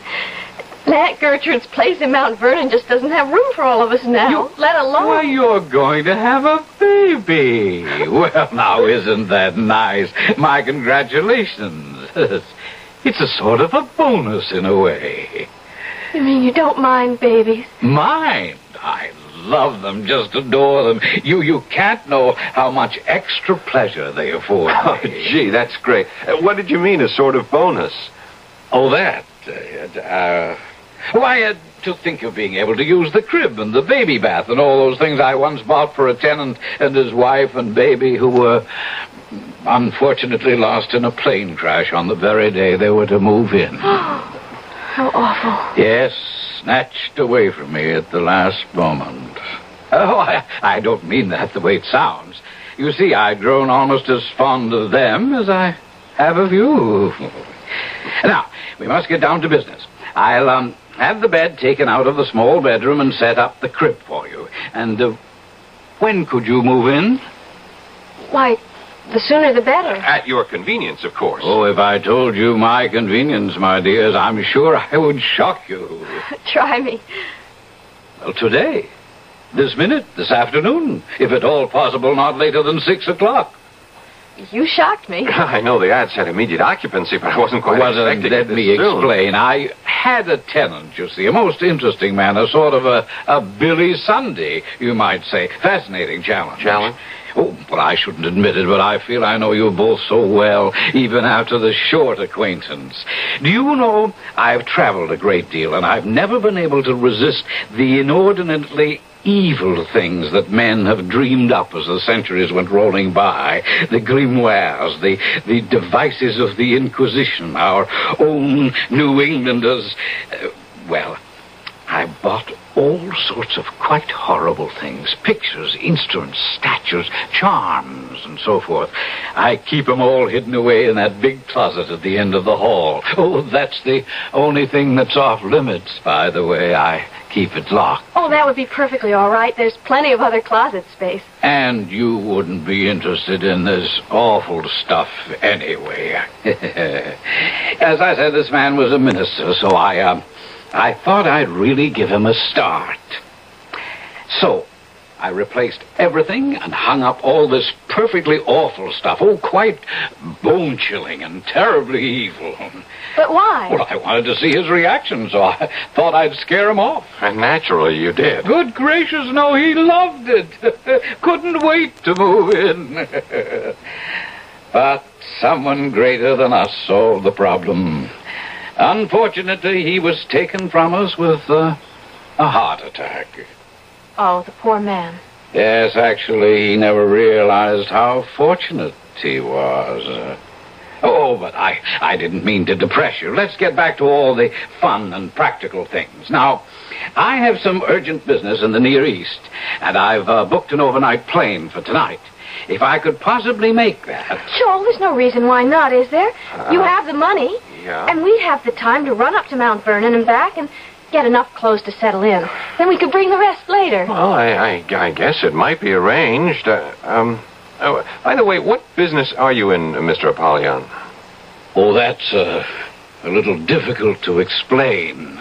Rather like the import and export business. Oh, you deal in objets d'art. In a sense, yes, but perhaps a better word would be subjects. But to get back to our business, if you have the rent and the security with you, we'll exchange them for the keys, sign the leases, give you a thorough briefing on the entire apartment, and then I can be off just as soon as you return. Well, Mr. Joel... Oh, forgive me, but at my age, I think I can take the liberty to use your first name. I'm a rich old man with no children, and money is no object to me. Now, if the rent is too high... $200 a month for a two-bedroom apartment furnished like a palace? Why, it... Hush, hush, hush, hush, hush, hush. Now, it's all I want from the right people. Besides, there is one little catch to the whole thing. Oh, dear, I hope it won't prove too much of a problem. Oh, catch? Yes, I'm afraid so. Are you by any chance afraid of cats, Jane? Cats? No, I love them. So does Joel. In fact, we've been thinking of getting one. Oh, well, now that is a relief. You have one. And such a cat. Pure Abyssinian and the delight of my life. He's the only reason I must always find just the right tenants. Can we meet him? He might not like us. Oh, have no fear about that. Smokey, that's his name. Smokey, he loves everyone. Well, where is he? I'm dying to see him. At the moment, he's at Le Chasseron, being attended with loving care by Pierre and Christophe, so he will look his very best for his new conquests. Conquests? You, my dear. Oh, I promise you he will win your heart and soul when you meet him on your return.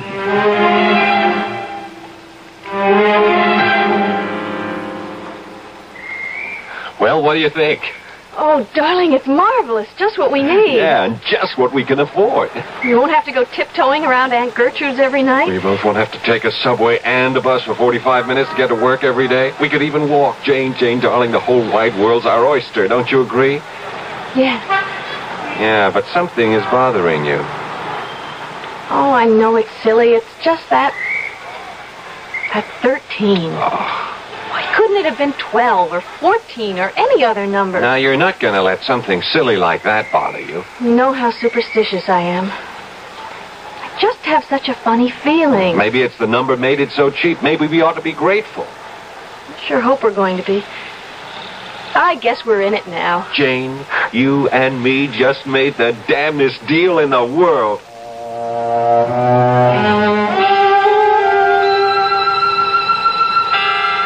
If only Joel could know how prophetic those words are. If only all of us were a little less gullible. the devil might have a long, hard task that could even discourage him. And if only he'd just take the people who are going his way. Why is he driven to tempt and maneuver and triumph by winning the others by artifice and indirection? Is it because he was once an angel, and when Lucifer fell, in his own shame, he must drag the rest of the world into the pit with him? I'll return in a moment with Act 2.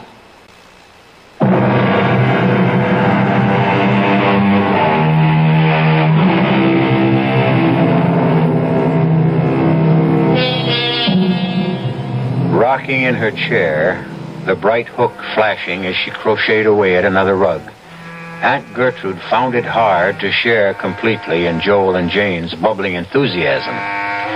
2 reasons.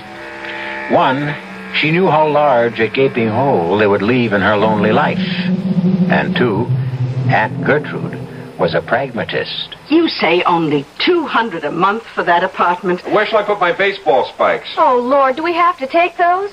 What did you say, Aunt Gertrude? Well, I just can't get over the price. It's a giveaway. I know, but we do have to take care of the cat. Oh, my, such a chore. Open a can twice a day. Don't forget the litter pan. Now, don't change the subject.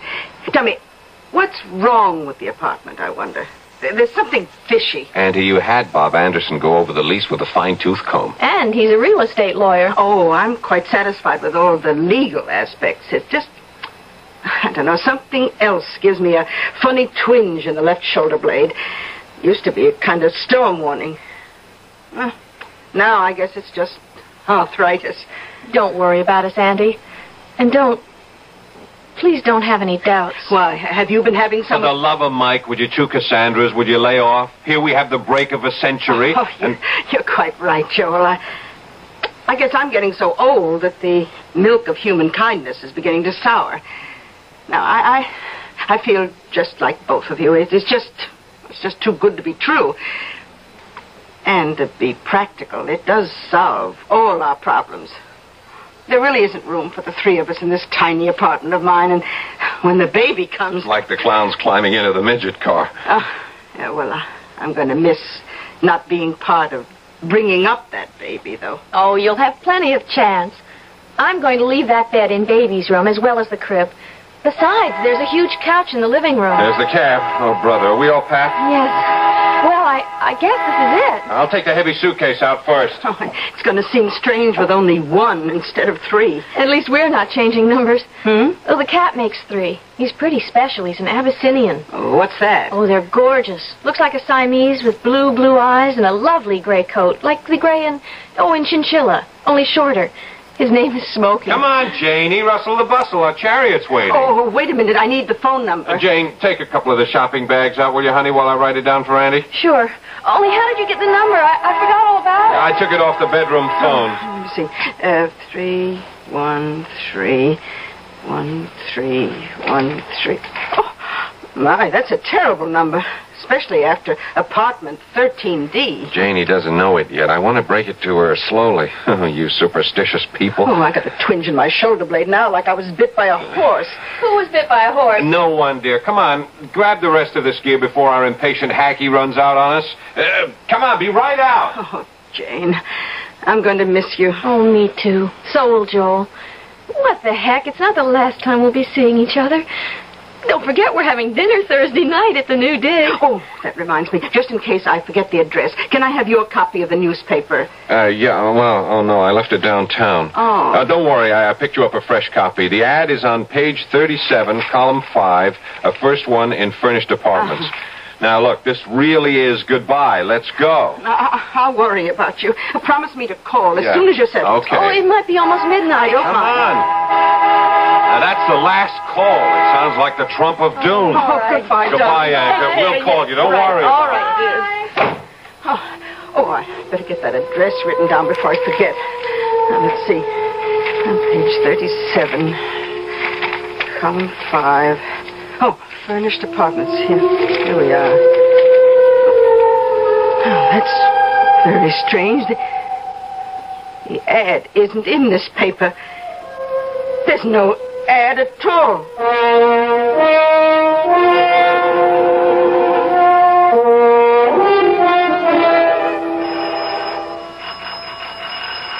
Well, he didn't answer downstairs, so we had to let ourselves into the building. Maybe he's off getting old Smoky. Well, then I guess we should just use our keys and go right in. Well, that's what we paid the rent for. You want the honor? Oh, no, I'm terrified to let go of this bag with the eggs in it. You open the lock. Okay, here goes. I guess we need the bottom one, too. Yeah.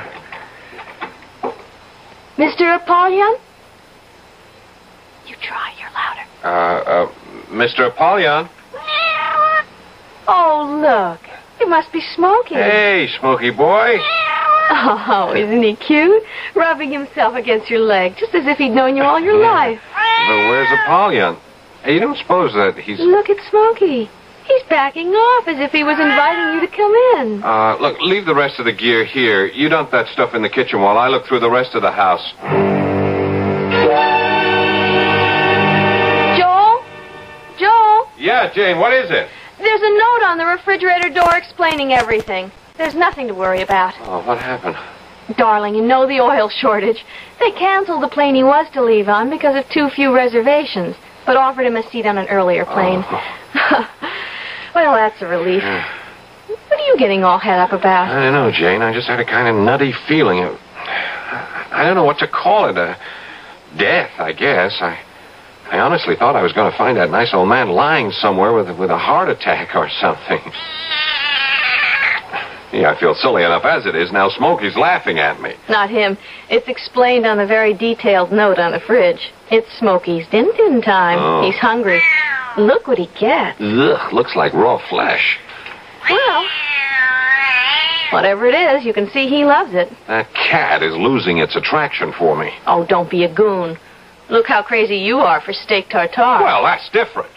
You give him some mouthwash after he's through. Where are you going? I'm going to bring the rest of our stuff in. Great, just dump it in the bedroom. I'll sort it out later. Oh,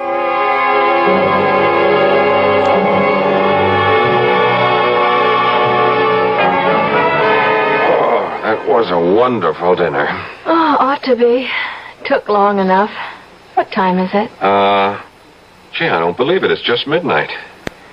Oh, it's been a long, glorious, wonderful, relaxing... What's that? I don't know. Joel, that was a shot. No, don't be silly. She walked out on him and shut the door. She? Or he, someone. Didn't old HSM give us a rundown on our neighbors?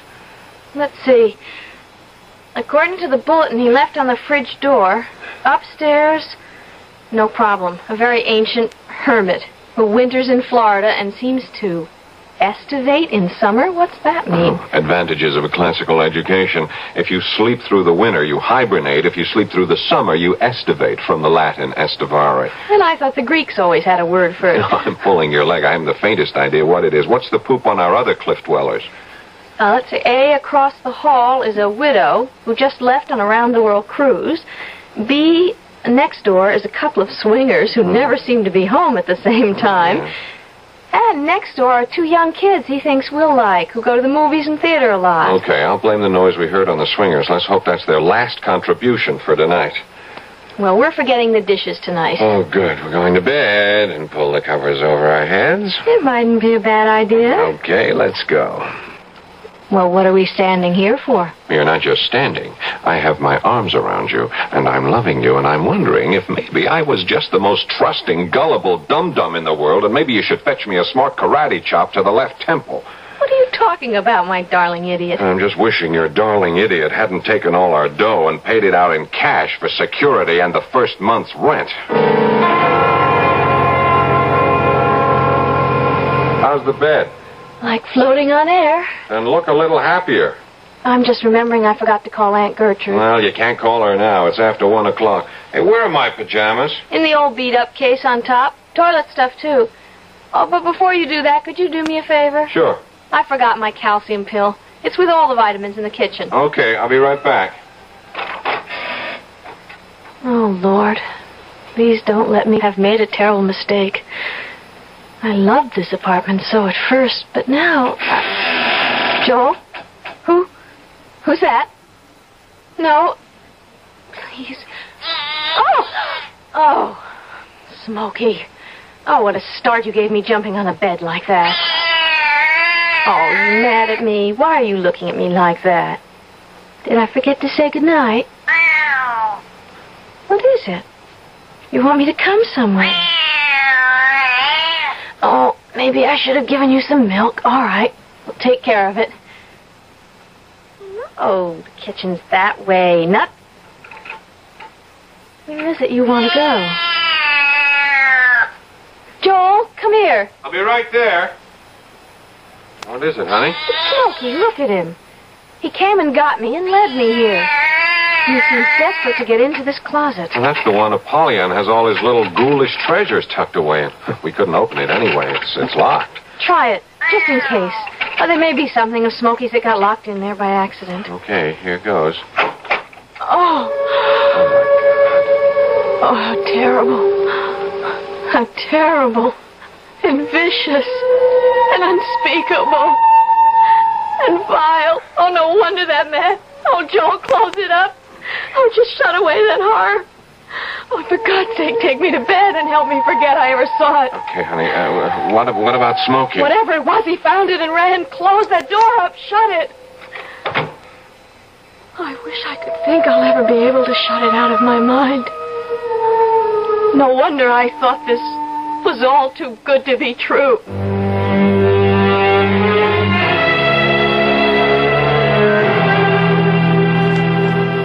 Too good to be true?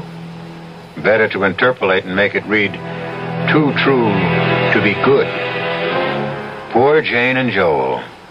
But how were such simple, ordinary people to know the language of black magic, or that HSM Apollyon is only a synonym for the more familiar and deadly spirit we usually call the devil? I'll be back shortly with Act 3.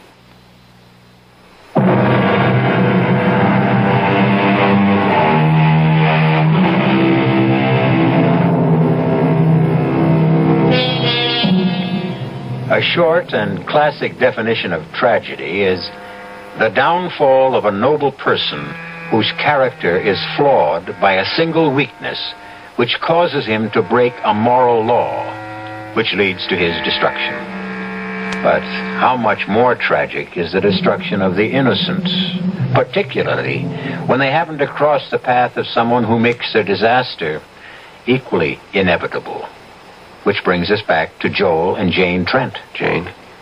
Yes, darling? You stopped shaking. You think you can sleep now? I'm sorry I was so childish before. I think it's because I'm carrying one. No, you aren't childish. I'm just the same. I got the willies, too. I guess it's just because it's all so strange to us. I think so, too. Let's get a good night's sleep, like everyone else has had. Good Lord, what was that? I don't know. It's from upstairs. It must be the old man. What's happened to him? I don't know. Just pay it no attention. Pay it no attention? No one could sleep with that noise going on. I'm going to go up and tell him to stop. Oh, no, please. Don't do that. Please don't go up there. Well, why not? Are you going to be ill? No, it's that up there. You mean our noisy neighbor? I'm scared, Joel. Yeah. I've had about all I can take, and that noise is really driving me up the wall. Yeah, me too. I know what I'll do. I'll call the superintendent. Got his number on the sheet? No. Wouldn't you know it's the one thing he left off? It's just his apartment number, 1A. Oh, yeah. Look, I'll take a run down in the elevator and get him to come back up and see what's going on up there. Will you be all right alone? Yes. No. Oh, Joel, I don't know what's the matter with me. I'm not usually like this. I don't know what's got into me. I do. What? My son and heir. Oh, you male chauvinist. Just because she's carrying a baby doesn't mean a woman has to act like one. I'm sorry. I know, honey. Look, I'll tell you what. I'll just take the elevator up there, and I'll find out what's going on myself. Oh, no, you don't. You don't know what you'd be getting into. Go get the super. His name is Bill Josephs, 1A. All right. Okay. I gotta stop that somehow. Oh, well, here's your protector standing guard by the door. Go on in, Smokey. Keep Mrs. Trent company. I'll be right back.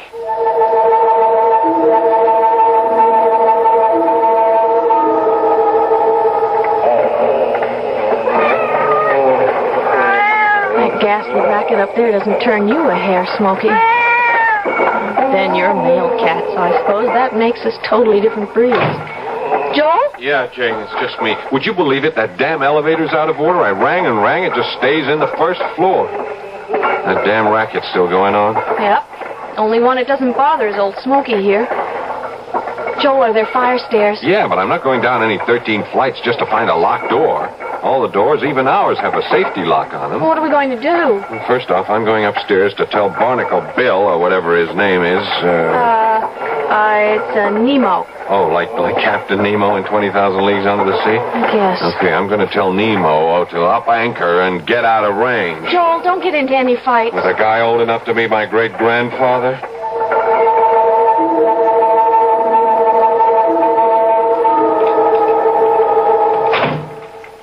Joel? Yeah, it's okay. It's me, Jane. Half a sec.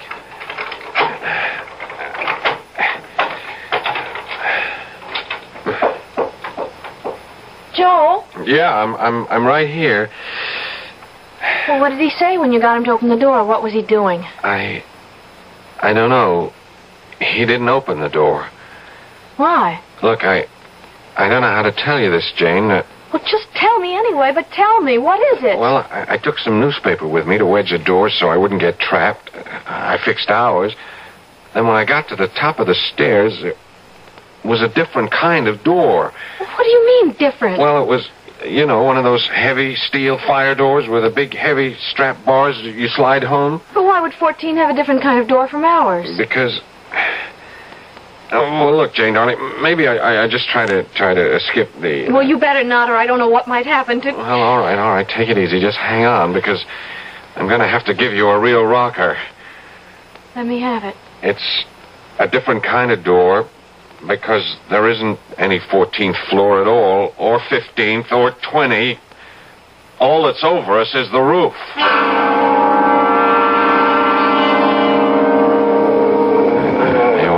Dear.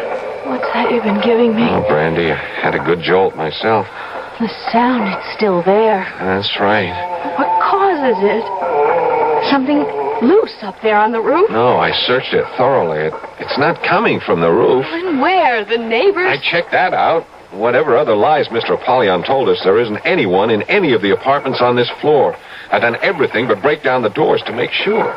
Then what are we going to do? I can't take this all night, Joel. Nobody could. I am going to call the police. I don't know what we've gotten ourselves into, but we are now getting out. Oh, I'm afraid it's a little too late for that, Mr. Trent. Apollyon, where the devil are you? Sitting right in front of you. In his other form. Smokey. I should have known from the beginning from his eyes. Shine a strong light in a cat's eyes, and what happens? The pupil closes up. Into a long, narrow slit. But in a human being? It closes into a tight, round, dark circle. Like Mr. Smokey. Look as the lamp shines in his eyes. Yes, very observant, Jane. I should have been more careful. But since the illusion serves no function anymore, I might as well resume my Father Christmas skies. Normally, I wouldn't have had to return to it except for you. Why not? Oh, people act in so many strange degrees. Some just go to sleep no matter how strange the noise is. Some trap themselves between floors. Some very hysterical ones try to leap from roof to roof. Some break through the neighbors' doors and meet quite unexpected deaths, since there's nothing but space beyond them. And some sit awake all night, not realizing that morning will never come again. And some are a little troublesome. But none escape? Well, it wouldn't be very good for my reputation, would it? Who are you? Oh, Jane, you tease me about my classical education. Little good it served me. Apollyon, of course. A synonym for the devil. And the HSM? His satanic majesty, I presume? We all have our little conceits. Well, this time, maybe we can take that conceit down a peg or two. Well, not with the phone. It's not connected. As a matter of fact, it doesn't really exist. Huh? Listen. Now what? Well, if you will forgive the devil quoting scripture, or to be more exact, the book of common prayer. As it was in the beginning, is now, and ever shall be. You'd kill us? Oh, my dear, as attractive as they are, I have no interest in your corporeal presences. The soul is all I'm after. Well, you won't get ours without a fight. Oh! There was no pain, my dear. You killed him. But you won't get me. Jane, it's too late. The contract is made. The elevator. The elevator. No, don't step in there. The car is...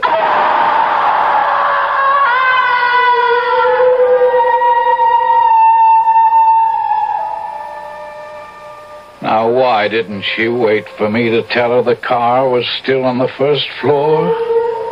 Poor, crushed little sparrow.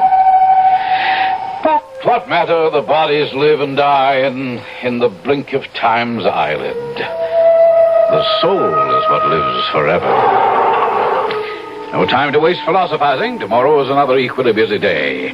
A quick general cleanup. And then the ad must be sneaked into that one right paper so the Smithers will get it. I wonder what the New York Chronicle would have to say if they knew that they had a real printer's devil.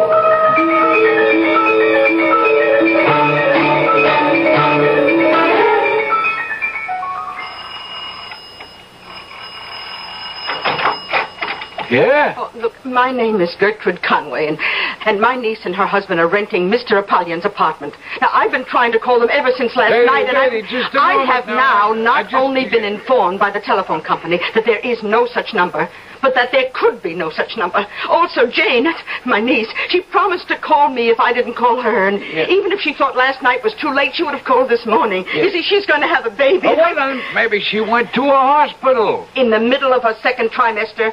Huh? The baby is less than 5 months old. Oh. Still, it doesn't matter anyway. Now, I've checked with all the hospitals, and she has not been admitted. Now, I'm worried something may have happened. I want you, please, to take me up to the apartment with the keys. Oh, what apartment? Mr. H.S.M. Apollyon, who sublet it to them. Lady, we ain't got no Mr. Apollyon on it, or whatever his name is in this building. Oh, certainly you have.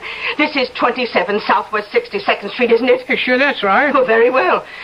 It's apartment 13D. 13D? That's right. Well, that solves the whole problem. Oh, good. There ain't no apartment 13D in this building. What? Point of fact, lady, there ain't no 13th floor. You know, like most New York buildings.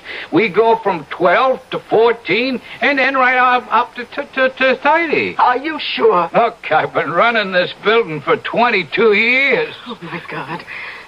I have this terrible feeling there's something awfully wrong. Nothing unusual happened around this building last night or in the neighborhood. No, quiet as a church, ma'am. Not even a mugging. And believe me, I get all the word when Officer Strauss drops in for his morning coffee. But two healthy young people can't just disappear into thin air.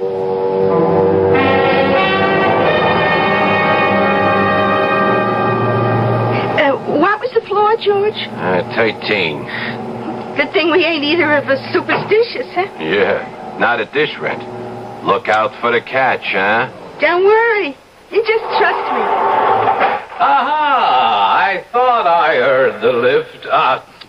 My Anglican background, I should really say English, actually. Elevator, I meant, of course. Are you here to see the flat? Apartment, I mean? Yeah. I'm George Smithers, and this is my wife, Violet. H.S.M. Apollyon here. Everyone always thinks I'm Navy, but I'm not. It isn't H.M.S., you see. H.S.M. stands for something quite different. Oh, yeah. Well, do come along in. I'm sure you're dying to see the apartment, and I can promise you I won't disappoint you. 2 more sacrificial lambs to the slaughter. Their doom, of course, is sealed. But, as Mr. Joseph says, so many people disappear in a big city every day. Not quite in this way, of course. But I suppose you can never be too careful.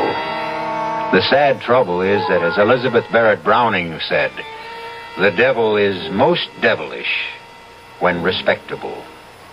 I'll be back shortly.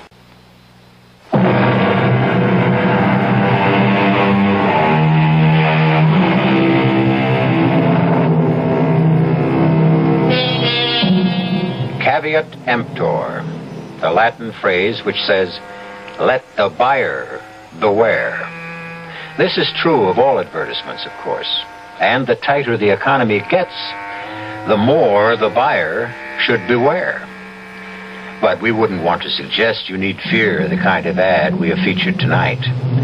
In the beginning, we promised you a spine-tingling ghost story, which featured the two phrases, too good to be true and too true to be good. As a good night, we just like to suggest it was all in fun. And even if it wasn't true, we hope you found it good. Our cast included Jada Rowland, Paul Hecht, Ian Martin, and Bryna Rayburn. The entire production was under the direction of Hyman Brown. This is E.G. Marshall inviting you to return to our Mystery Theater for another adventure in the macabre. Until next time, pleasant dreams.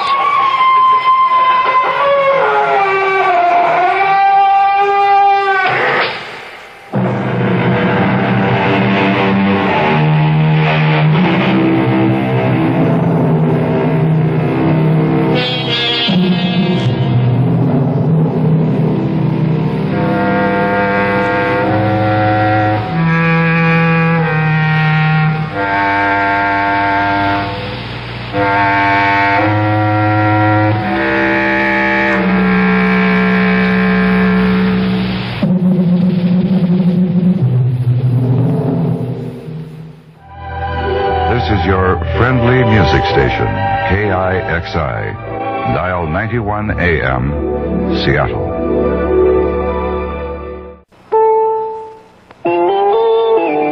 CBS News, Thursday, the House Judiciary Committee hears the final arguments from presidential lawyer James St. Clair, then prepares to consider proposed articles of impeachment. I'm Jim Kilpatrick, reporting on the CBS Radio Network. More on the Judiciary Committee's day and the period ahead from Bruce Morton in Washington. The president's former lawyer, Herbert Kalmbach, was the ninth and last witness, ending 10 weeks of evidence gathering behind closed doors. Holtzman of New York thought his testimony about contributions from the dairy industry was beginning to establish a case of bribery. But others disagreed. Kalmbach, they said, spoke of his dealings with H.R. Haldeman and John Ehrlichman, but not with the president. Kalmbach testified in private. In public, with the vote approaching, Republicans worried at the case. Most rejected Charles Wiggins' prediction they would all vote no. Railsback of Illinois found 4 undecided, including himself. Fish of New York thought perhaps 3. Smith of New York said he was still on the fence. McClory of Illinois said, "It bothers me that so many of those who were in the White House are in jail. Obviously, there was wrongdoing right under the president's nose. It's not a way to run a White House." McClory seemed to be leaning toward some general charge against the president. Maine of Iowa said he was undecided too, but disagreed with that. There's going to have to be direct proof of knowledge and involvement antithetical to the best interests of the United States.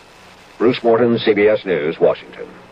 Contracts covering 750,000 workers in the Bell telephone system expired an hour ago, but both sides in the labor talks have agreed to extend the existing contracts as long as the negotiations continue. Sources close to the talks said earlier that the bargainers were near agreement on a 3-year contract, reportedly providing wage and benefit increases of about 10% a year. Krupp Steel Works, one of Germany's largest industrial concerns, says it has concluded an agreement allowing Iran to buy more than 25% of the West German company. Although the announcement gave no details, it said the agreement was connected with Iranian oil deliveries and Iranian participation in West Germany's gasoline station network. Israel says it needs more than $2 billion a year in American military and economic aid. In talks with Treasury Secretary Simon, who is on a 2-week Middle East visit, Israeli leaders said the October war had created a mammoth payments deficit that this year alone would run $3 billion. The Senate has approved a bill and passed Tuesday in the House that would provide $2 billion in emergency loan guarantees for financially troubled livestock producers. The bill is now on its way to the White House for presidential approval. Agriculture Secretary Earl Butz wanted more money, but says the bill is one we can live with. CBS News continues after this.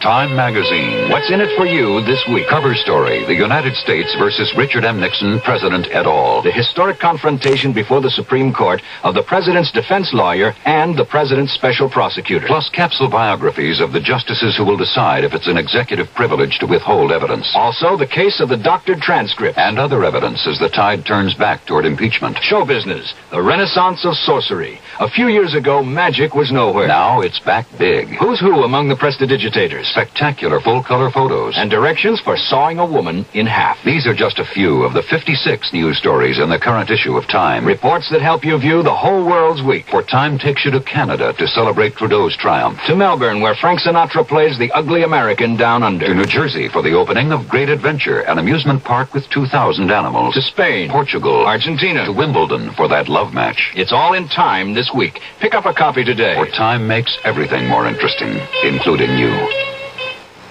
Archbishop Mercurius, who got out of the presidential palace in Cyprus in a close escape through a secret back door, conferred Wednesday evening with British officials. Mercurius is expected to arrive in New York Thursday afternoon to take his case for reinstatement as president before the United Nations.